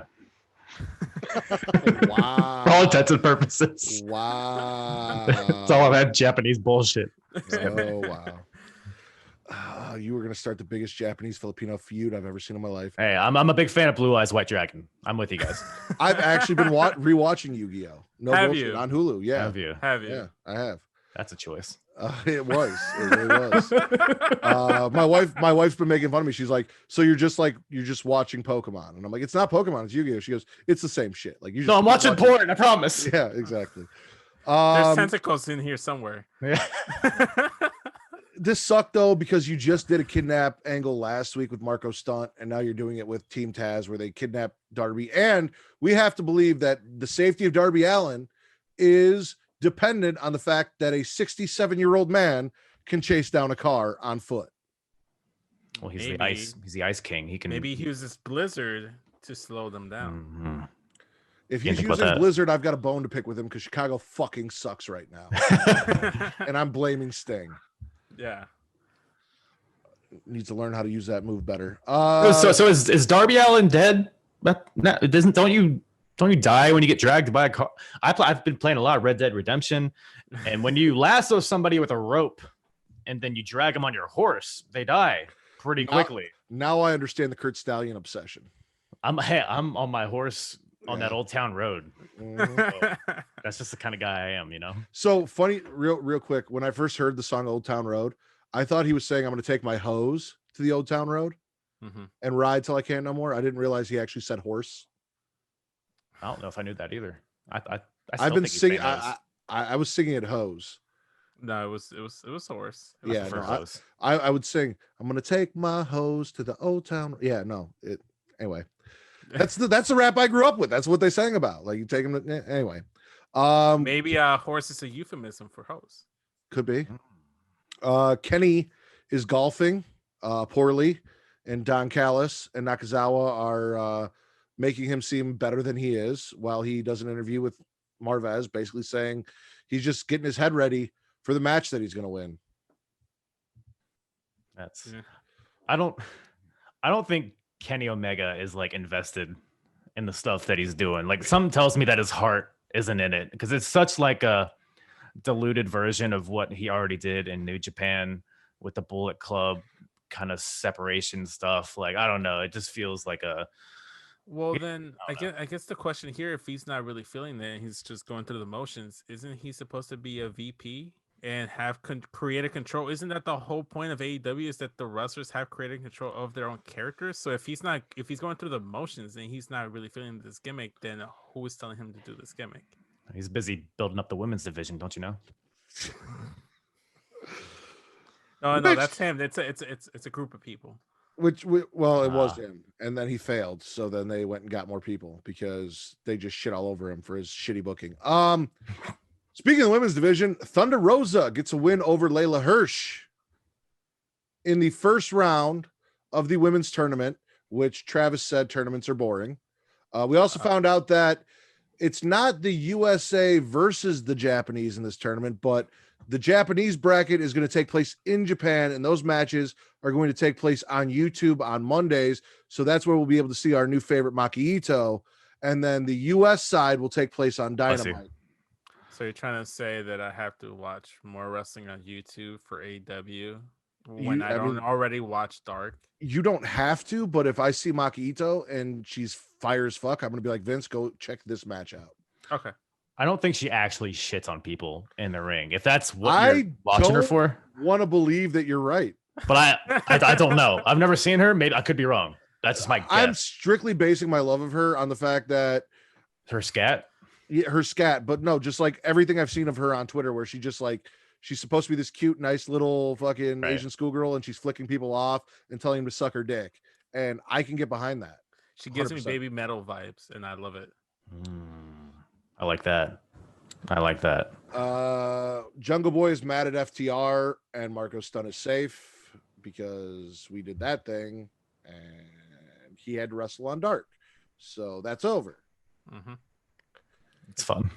Main event: Omega and Kenta defeat Mox and Archer I actually really enjoyed this. It was a clusterfuck. You had, Wrestling Insider jokes with the potato and Yeah. them brawling back in the kitchen all over the place. You had a lot of big spots. It was spot after spot here. You got fucking case shots and chair shots and ladder shots and just all sorts of crazy shit. Jake the Snake Roberts looks terrible in ring. Tried to get physical. It Beat him like his clothesline. shit. Yeah. No, it looked like It was dog very shit. Okada-esque, I think.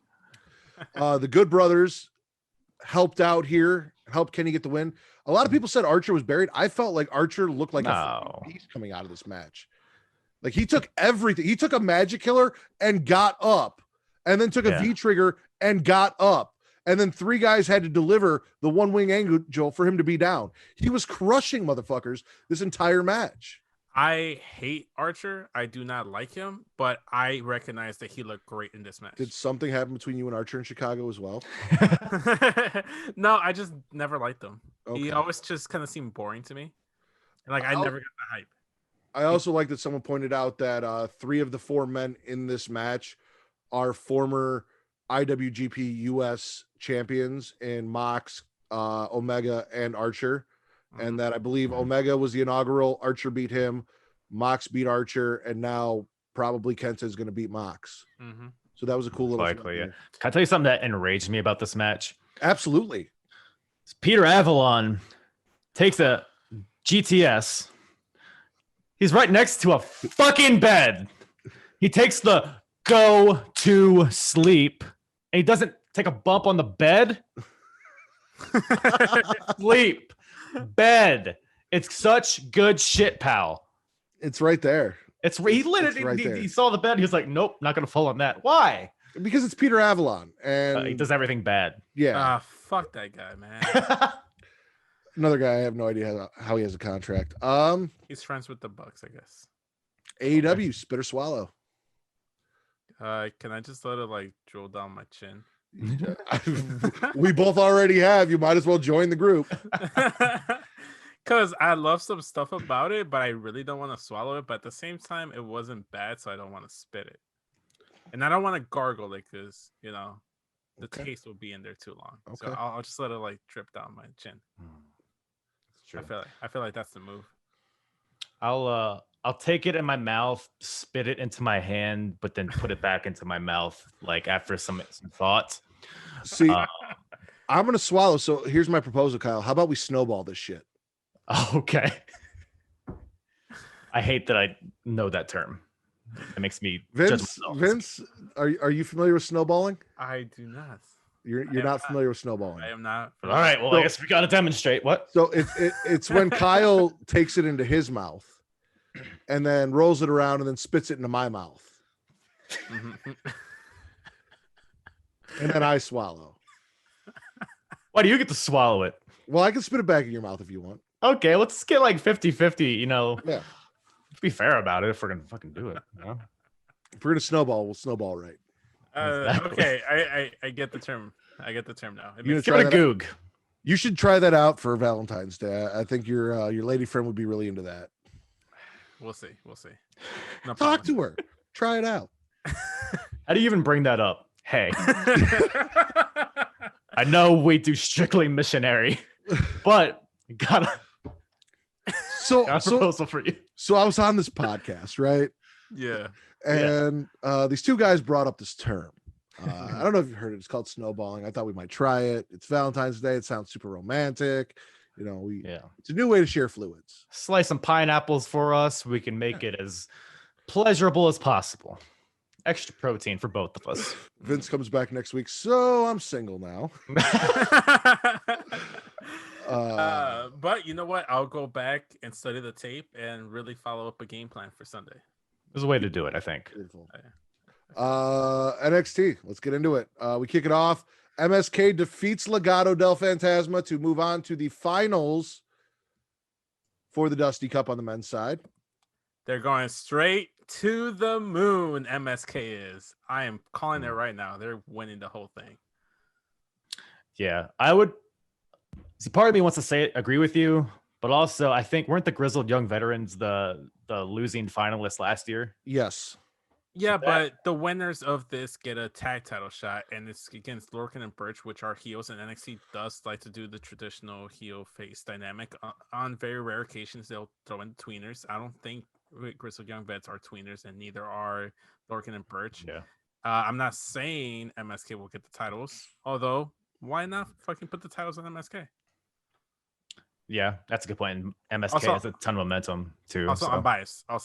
I got to see them in Chicago here a lot, so I'm Right. all about the Rascals / MSK. Well, Yeah. we'll jump around a little bit because that was our main event. So Thatcher and Ciampa lose to the Grizzled Young Veterans, which I'm very upset by because fucking hate that name, but I get it. It's a great name. MSK It's a versus good name. Stop Grizzled hating, Young man. Veterans. While we're on NXT, we'll do some quick takeover predictions. So Vince, you're going MSK.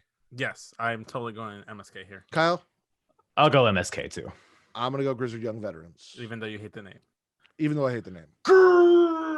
Grizzled. I don't know that. I feel like even with winning the Dusty You Cup, just hate Nash Carter. I think that's what it is. You just hate Nash Carter. is It's- he the you white can't guy? get- yeah, the white guy. Yes, 100%. I think that's what it is. It's like I can't stand him. He's another Jeff Hardy. I feel like that's what that is. I don't know that he's another Jeff Hardy. He's just corny as fuck. I know. feel I like that's him part of his charm. because I got this from Get Show, so I'm not gonna take credit for this. But are you guys Rush Hour fans? Yes. Well, Yes. hold on. Getcho got it from us, from Vince.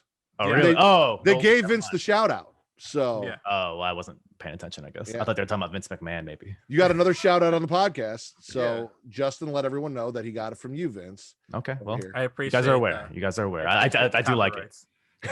That's a very smart assessment. I never would have thought about that. Well, I can't take credit for it. I don't know where the fuck I saw it, but they also went ahead and leaned into it, and they kind of did like a parody poster on their Instagram's account about like Rush Hour. So it's completely perfect. I don't know who mentioned it on Twitter, but I decided to go ahead and claim it for my own on the podcast. I am very intrigued by Tian Sha. Yes. So we have this dope ass entrance with Xia Li fucking doing some sword play, which was really hot. She Mm. goes in, she defeats Coralie. Caden Carter and Casey Catanzaro are down there. Sans mask, as per Casey's current gimmick right now, pissing off Twitter. Begging, like, stop doing this. What's wrong with you? Caden even takes all of that thickness up the rampway, gets in Tian Sha's face and says, "What did you do to her? Why is she like this?" Xia Li comes up, pitches her off to the side. Boa gets choked. And then to at him. appease Tian Sha, Xia Li goes and fucks up Casey Catanzaro. Beautiful. Love This is it. probably one of the most interesting thing on NXT. Oh, absolutely. And I It's really, so over the top. It doesn't feel like the norm for NXT because they usually do like traditional like wrestling stuff. Mhm. Like it feels like very indie-ish. They don't do like character stuff like this too often. have you not seen everything with Dexter Loomis up to this point? No. But even Velveteen it's Dream. few and far between. Like they always sprinkle in character guys in the NXT, and whenever they are sprinkled in, they just feel that much special. And that's what I'm trying to get at. We literally had a House of Horrors match with Cameron Grimes and Dexter Loomis like 3 months ago. That was last year, man. Come on. Dexter Loomis. That's Yeah, so with the 2020. times. Dexter Loomis allowed Cameron Grimes to have an orgy with all of his zombie sisters in the middle of the ring. Lucky him. Yeah. Then we got Scarlett seducing William Regal for a match with Santos Escobar and Karrion Kross. I like this. I think this is the first time we were seeing like a cruiserweight crossover to like a heavyweight like division guy. I just thought you liked that. We've got the Smoke Show using her feminine wiles as we know her. I kind of wish she was deep throwing bananas like she was in Impact Wrestling, but Okay. that's neither here nor there. I've been missing out. I'll go watch it. Go watch it. It's on still on Impact. I wonder how that didn't get them kicked off Twitch, but fucking Katie Forbes and RVD did. Because nobody was watching at the time, probably. Nobody was moderating it. Probably. Okay, and back then- up. Speaking of the Santos Cross thing, I felt stupid because they did that segment a few weeks ago where Santos found a card on his gear or whatever in the locker room. Mhm. I thought it was an ace because Jordan Devlin is the cruiserweight champion in the UK. So I was like, oh, they're finally gonna do the little, they're gonna unify it. Oh, that's awesome. But then it's like That a was Taker card. See, that would be something great to build up for at WrestleMania and put on WrestleMania is I cruiserweight agree. champion versus cruiserweight champion, Escobar versus Devlin. If they can get him over here from Europe, that'd be something fun because Santos doesn't talk about it, but Devlin won't shut the fuck up about it. Yeah, I agree. I like it. I like the whole dynamic from it. If it wasn't for NXT owning the cruiserweight title, I feel like it would be on WrestleMania. But given the fact that it's an NXT and NXT UK title now, I don't see it happening on WrestleMania. We do have 2 nights that we have to fill, so Yeah, I but mean- we're just gonna get like 5 R-Truth 24/7 title changes. It's probably Oh, true. fuck. We're gonna get Bad Bunny versus Bow Wow. We're gonna have Lana versus Dana Brooke or some shit. Bad Bunny versus Bow Wow sounds like a terrible celebrity boxing match. Or a Which great I'd one. pay to watch. Or a great one. If it's not terrible, it'd be great. Regal then goes from getting felt up and seduced by Scarlett with a full hard on, British style, to British taking strong all style. of that cock strong confidence and just running down Johnny Gargano for his bullshit. Mhm. He's out there. He's like, Johnny's got fucking x-rays. He's like, what's the name of this bone? You don't even know what bone you broke.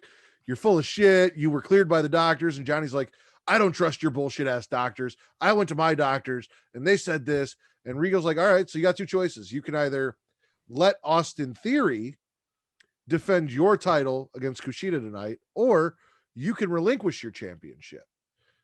Neither of which Johnny was okay with. So Johnny agreed to defend the title at TakeOver. And then Regal's like, well, Kushida, you cool with that? And we all realize, hey, Kushida's just hanging out with the way in the ring. That was funny. Just I chilling like next that. to Austin Theory. Kushida starts wrecking shit. It was good. Kushida versus Johnny Gargano. Who you guys got? I'm gonna go Kushida, I think. Because Johnny Gargano loses titles. That's what he does. And he doesn't necessarily need a title to be a focal point in NXT. And Kushida, I feel like, hasn't had any accolades at all other than beating Pedophile Dream. I don't So- want to see Kushida go the way of Hideo Itami, so I'm also going to go Kushida just because I'd like to see him do Why do you think they're the something. same? Huh? Why are they comparable? Because they both spent a lot of time in NXT and then were getting pushes, Ah. got injured, and then had to come back from the injury and reclaim themselves. And hopefully Kushida doesn't get injured again before he gets this title run. Right.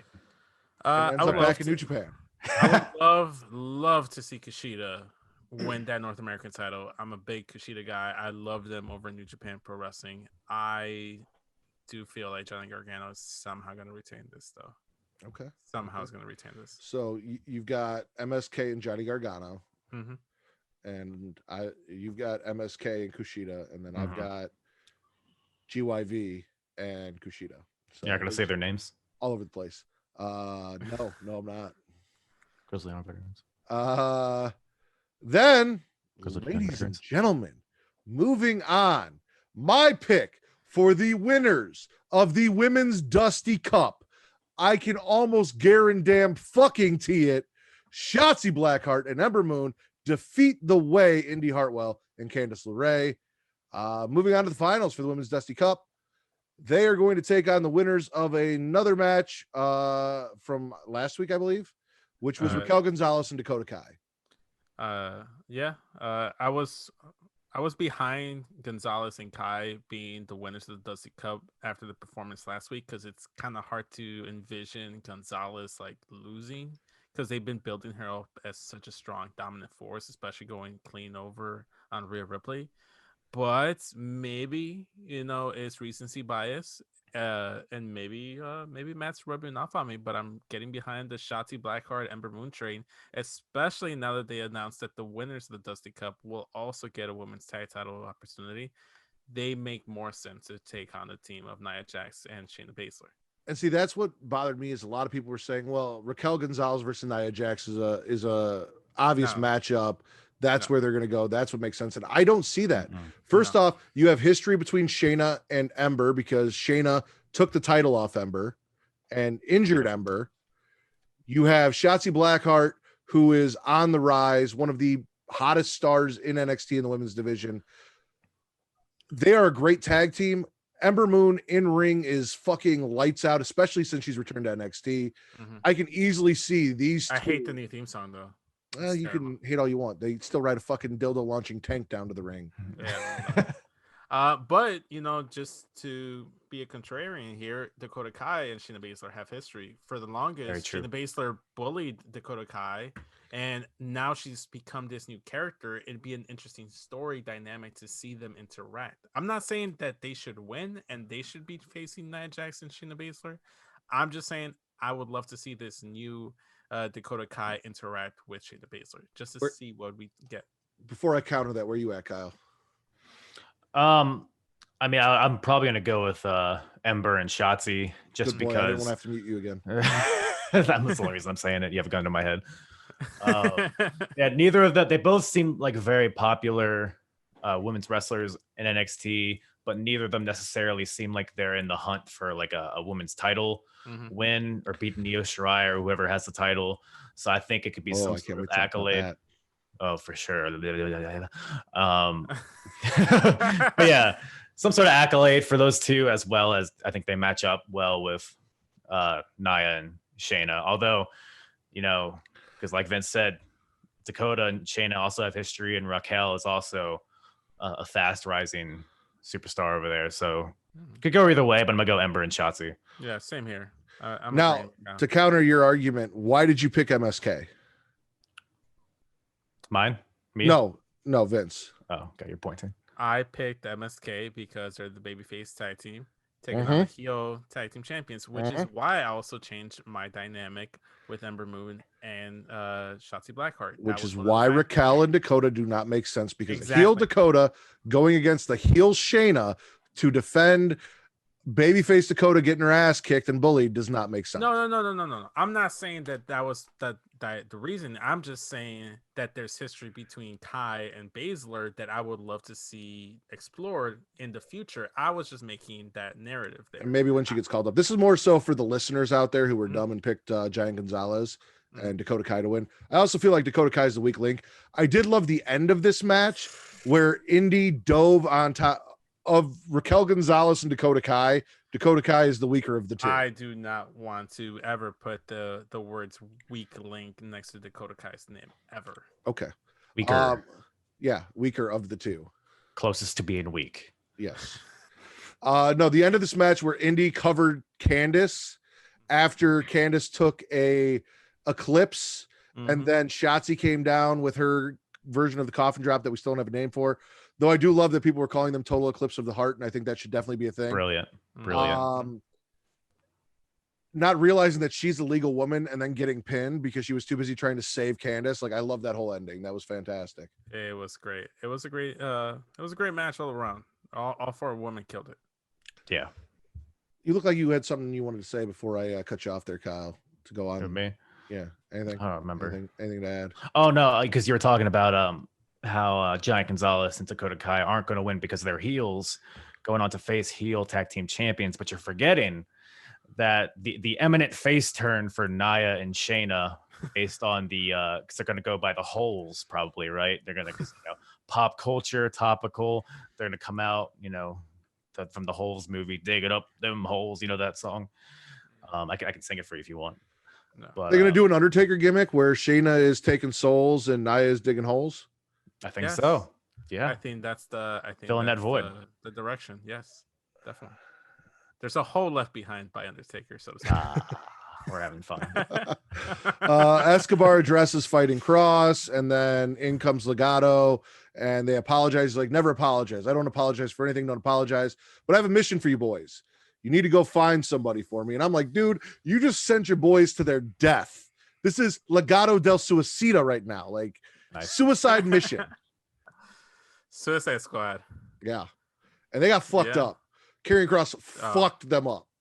We didn't see it because NXT likes to fuck people up off camera and then just show up with them fucked up. They But- weren't in the parking lot though, which is bizarre. That's normally where that happens. Very true. Very true.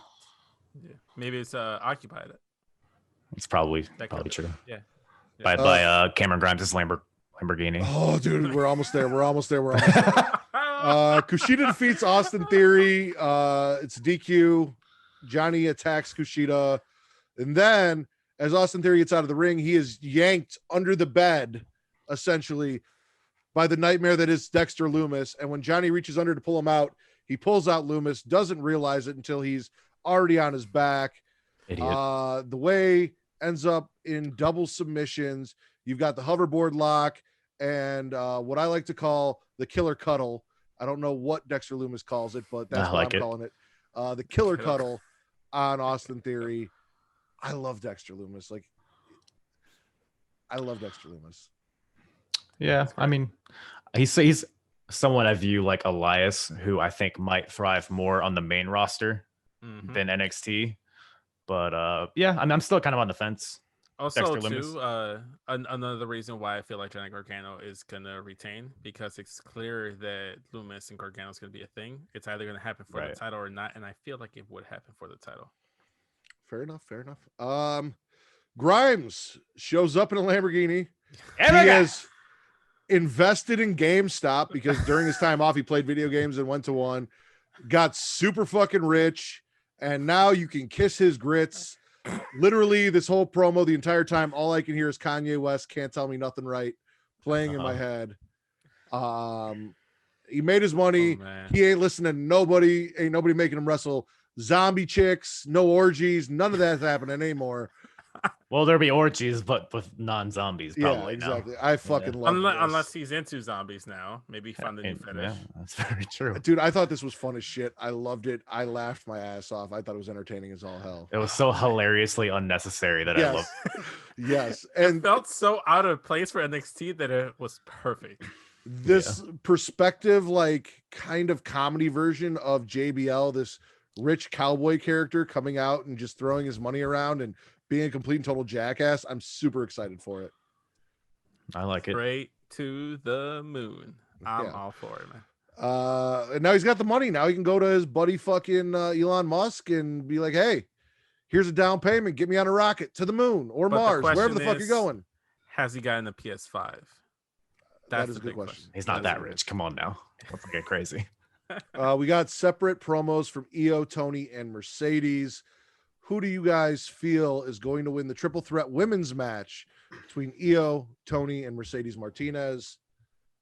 I'm gonna go first on this one. I think Io is gonna retain here. Favoritism. Mercedes Martinez is clearly here to take the pin.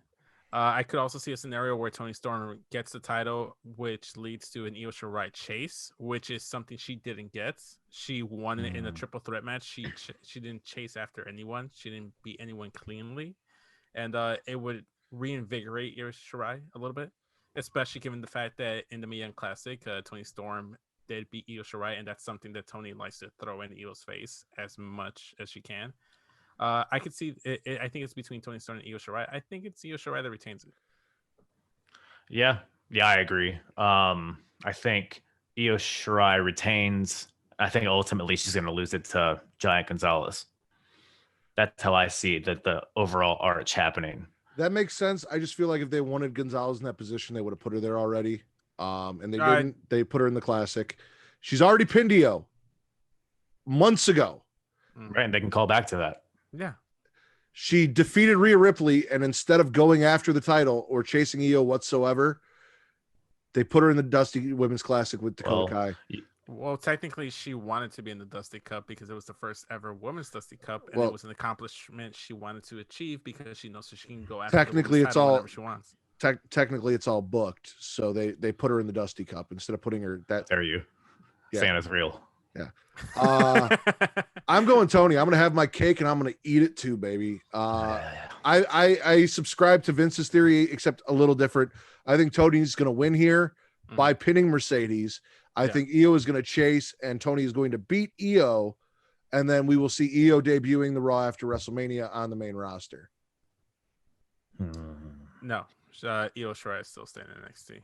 I think we see Tony on the main roster before Io. Yeah. there's not a whole lot that Io Whole. can do left in NXT. She's pretty much beaten everyone. There's not a lot of contenders left, but I feel like if she comes up, it's really only just to do the Asuka EO program, and then after that, it's just she's gonna flounder a little bit. well, so you don't with no want her to direction. go up, but that doesn't mean she's not going to go up because I don't see her. No, I don't want her to being go up, treated but I that also don't realistically see her being called up anytime soon. Okay, I disagree. And then men's main event: Pete Dunne, Finn Balor. Who you guys got? Finn Balor. Yeah, I'm gonna go Finn on this one. Me too. As think much as I Ross is love, gonna I take love it Pete off. Dunne. Yeah, I agree. Yeah. So, I'd love to see Pete Dunne win and have another dominant reign like he did in NXT UK. A big Pete Dunne guy, but I think Finn is just Also too with the rumors of the NXT title possibly being defended at WrestleMania, you need a big name, and Finn Balor has that main roster appeal because he was the first ever Universal Champion, and maybe this is where you bust out the Demon entrance back. Maybe you do, maybe you don't. You don't need it, but obviously Finn Balor would be the bigger draw, and I think they might be leaning into Karrion Kross versus Finn Balor for the NXT title at WrestleMania. Those are two very main roster-esque type wrestlers on NXT. Totally makes sense. I can see that for sure. For sure. I'm actually, like I said, in agreement with you guys. I'm going to go Finn as well. Think Karrion's going to take it. NXT, spit or swallow. I'm gonna swallow this one and twice on Sunday. As will I. I will also gargle it and then swallow. That's 3 swallows, ladies and gentlemen. What was your favorite show of the week? Raw, SmackDown, NXT, or AEW? NXT. I mean, I'm biased here, but I felt like there wasn't anything on NXT that I hated or anything that felt like a piss break. I felt like everything was really good. Everything had like purpose, or it was very entertaining. Yeah, I agree. There is one thing on NXT that I did not like was the end of the show where they did the whole thing where they were like, they had all the commentators up with mics and they were building up all the matches for TakeOver, and then they would announce a match, and then the two people that come out, and that felt kind of forced. I I will agree on that. So my debate is right now it's between My Hole and Cameron Grimes, and I don't know which one is going to sway me. So you're going NXT, Kyle? I'm gonna go NXT. All right. So NXT, as per Smackin It Raw podcast, was the best show of the week, but I officially am going to lean towards My Hole just because I feel like it needs a win. So As you do. I My think Hole it put it over won for the me. entire week on wrestling Twitter. I think that's the big win here. Give it to So, NXT. Yeah. Going all in on Hole. Yes. Anal sex, everybody. Just to make sure, we got the men's Dusty Cup finals, women's Dusty Cup finals, North American title match, women's title match, main event. We covered all of the matches for TakeOver. Yeah. All right. Yeah. Oh, go ahead, Vince. Finish. I was just gonna say, hopefully takeovers go back to Saturdays because they completely ruined my Valentine's Day. Yeah, no, that fucked me up. I don't like that. I think they're not going on Saturday because they maybe don't want to compete with the Impact pay-per-view. Is there an Impact pay-per-view this Saturday? There is an Impact pay-per-view Saturday. No, it's the only reason is because they want to try to make it feel like a third brand, and WWE pay-per-views are on Sundays. I don't know. I feel like maybe with the hype around. No, this is actually like the second takeover they had on Sunday, I think. Okay. Yeah, I think they started to do a trend where they want to do them on Sunday. Yeah, ever since they separated them from the main roster pay-per-views, they've been doing them on Sunday, I believe, Which for the is most sad part. because I kind of liked having like a weekend of wrestling. Saturday takeover, Sunday. I think they did that because takeover was outshining the pay-per-views on the main roster, and they're like, well, Right? Yeah. we're gonna do our very own in honor of the Get Yo podcast and in honor of the hardest part of the ring being here, our very own sweaty session. We have 2 men's elimination chamber matches, and also in honor of the first episode I did with Apron Bump, we're going to rank the men's elimination chamber competitors by dick size from smallest to largest as per our own personal. Wait. So just to clarify, all 12 competitors in total? No. We'll do it separate. We'll do Raw. Okay. Those 6 smallest to largest. Okay. And then we're going to do SmackDown, those 6 smallest to largest. So Okay. reminder on Raw, first up, we have Drew McIntyre, AJ Styles, Jeff Hardy, Sheamus, The Miz, and Oh my God, who is it? I have it here in my notes. I'll have to pull it back up. God damn it. We're gonna feel like geese when we hear it. I bet it's like Randy Orton, Randy Ah. Orton. There it is. the Burt prick. Sorry, I'm just typing out all the names because I want to give like proper analysis to this. Okay, I think are we in agreement that Miz probably has the smallest penis? So Jeff probably doesn't have a donger either. I was gonna say I'm kind of leaning towards Jeff Hardy, and the reason why is I feel like Maurice is a size queen. I don't think she would have stuck around with the Miz this long. That's a fair point. There's got to be a reason. Also, No, he's got a lot of fucking energy. Like he's got a lot of confidence that comes with having at least a decent Yeah. to slightly more average or more than average size penis. Oh, okay. So the same kind of confidence I carry around. Yes, exactly. So I'm going Jeff is my smallest. That's no surprise. Hater. Then I'm gonna go Sheamus, Mm-hmm. Okay. AJ Styles, Miz, Randy, Drew. I You know- think Yeah. I think we just assume that Drew has a bigger dick. I don't think he does. Yeah, I'm looking at this list. I don't think there's an above average cock in here. In Well, a bunch. I will say, to be fair, because he's gonna be out there. Clearly, biggest dick of the entire match is Omos. That's not debatable. That's not debatable. Clearly, the biggest dick in the match. That goes But without saying. Yeah. that's gonna be the biggest dick in the arena, and that counts everyone on the TV screen. I think Sheamus probably has a hog on him. You think so? All right, that's an Irish thing, right? he's a big lad, I don't know. just fueled from potatoes and famine. So that's where I'm at. I'm Jeff Hardy, Sheamus, AJ, Miz, Randy, Drew, Vince. I'm gonna go ahead and agree with you here. I think Jeff probably has the smallest dick. Then I would say I love that we're doing this. I'm putting more thought into this than I have anything else on this yeah, podcast. hold on. Give me a second. Circle down. I need to write down Oh, his names. we'll come back. Yeah, see, I'm looking. Yeah, you need to. I'm telling you. I need like a whiteboard. See, I'm trying to make sure I do this right, man. If you're gonna like rank a man's dick, you gotta make sure you do it respectively. You can't lollygag with it. You gotta know what you're working with. I hope like somebody from WWE hears this, and then like right before Elimination Chamber, all 6 guys are just standing in the locker room whipping it out to see who was right. If that's what it takes. So I'm gonna say I think we're all in agreement that Jeff probably has the smallest wiener. AJ's probably the second smallest. He just, I don't know, man. Billy Ray Cyrus. It's I can see that. I can see that. Miz probably has an average piece. Miz probably has like slightly below average length, but is thick. You know, He's got some girth. he can he can't reach the bottom of a tuna can, but he can touch all sides. You know. Funny enough, Hey, I just feel like you. Honestly, with Miz, I feel like he'd have less girth but more length. I could see him having a long, skinny one too. Yeah.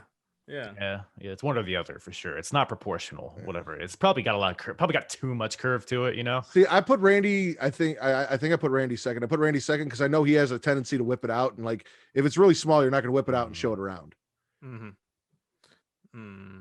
I might honestly put Drew third, Randy Okay. second, Sheamus first. Sheamus first. You're going Sheamus with the biggest dick in the room. Hashtag Sheamus has the biggest cock. So Jeff for the smallest, Yep. then AJ. He's looking at his notes. He has a fucking pencil. Yeah, I had to make sure I did this right. So it's Jeff, AJ, Sheamus, Miz, Drew, and then Orton. You think Orton's got the biggest dick in the room? Probably, or Okay. at least he thinks he does. I wouldn't be surprised. I could honestly, you can like talk me into like Drew or Randy having the bigger dick here. I guess I could see like because Drew waves around that giant sword, maybe he's overcompensating. Yeah, that's true. But then again, he didn't start doing that on his own volition. That was WWE wanting him to go True. to his route. Well, Sheamus gave it to him, so maybe Sheamus is trying to like pass the I don't know. Trying to That's the start a blame. narrative here. There it is, Trying to yeah. start a false narrative.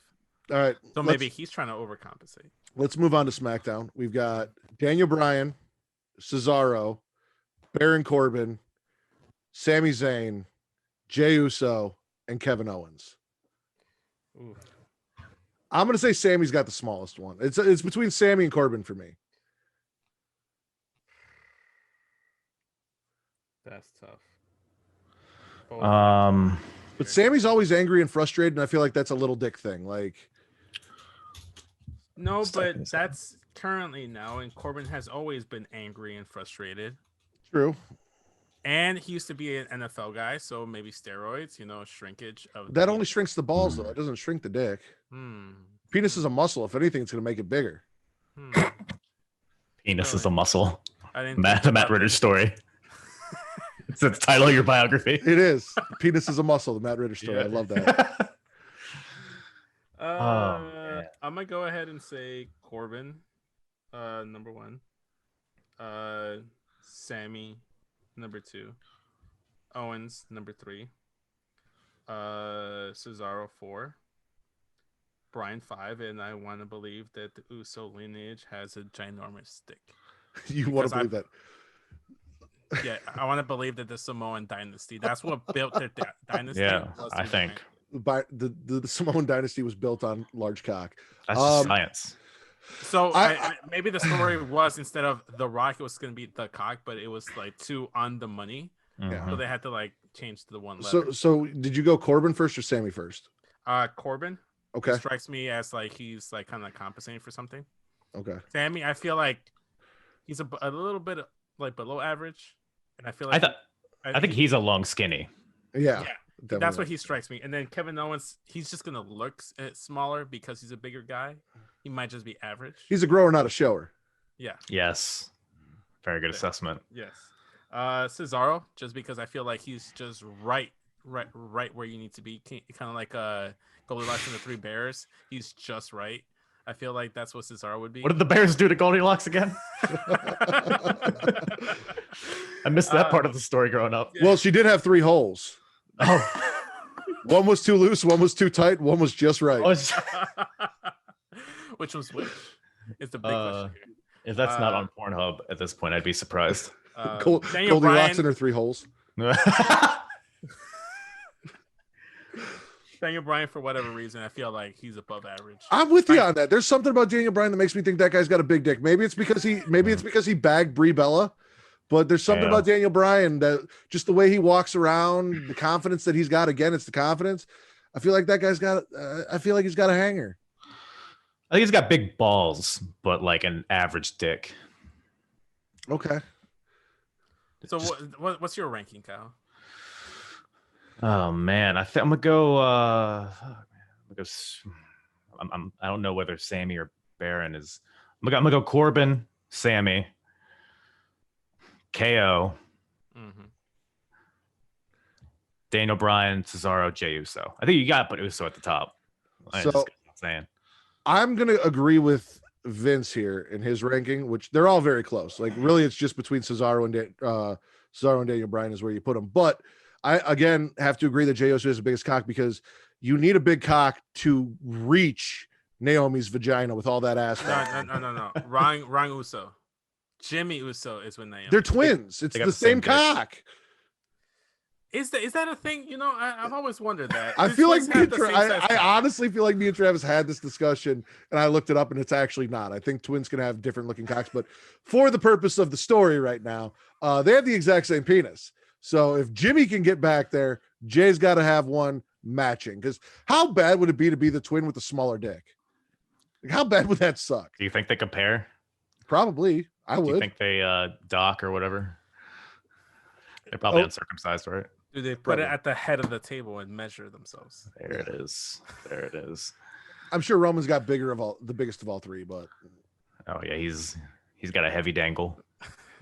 all right. So now that we've determined that Roman's got one of those dicks you can just pull out, and just like because I need to like prepare. I can't just whip it out. It takes time. Slap on the table. No, it's an acorn, but then it becomes something bigger than the acorn. I don't know. I thought it was tuna can. I thought that. There it is. Yeah.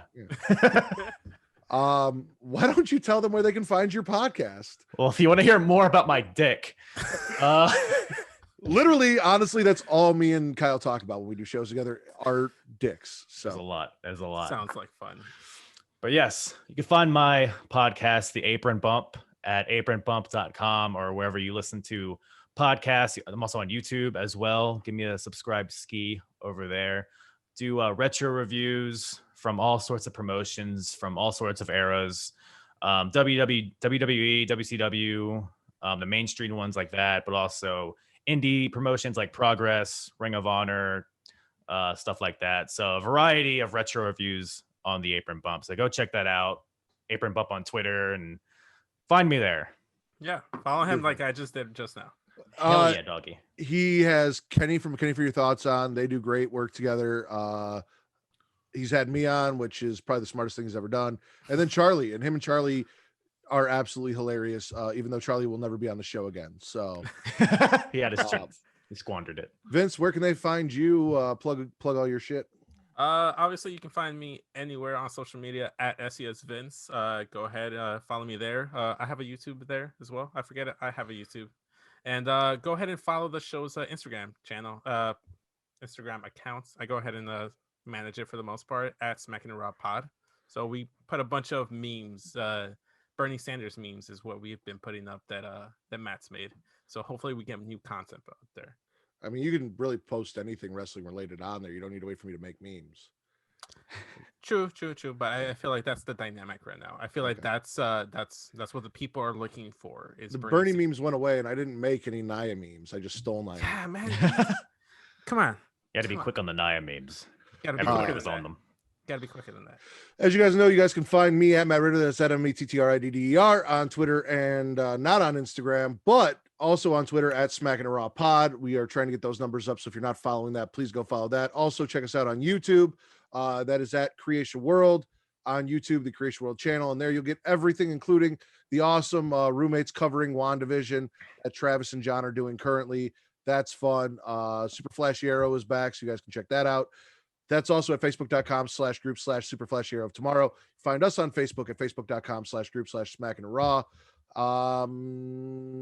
Facebook.com/Creation World, where you guys can get everything, and go follow Creation World on Twitter and Instagram at The Creation World. That's TheCreatia World. And I think I covered everything. Link trees are on my Twitter, so you guys can find everything you need there. Yeah.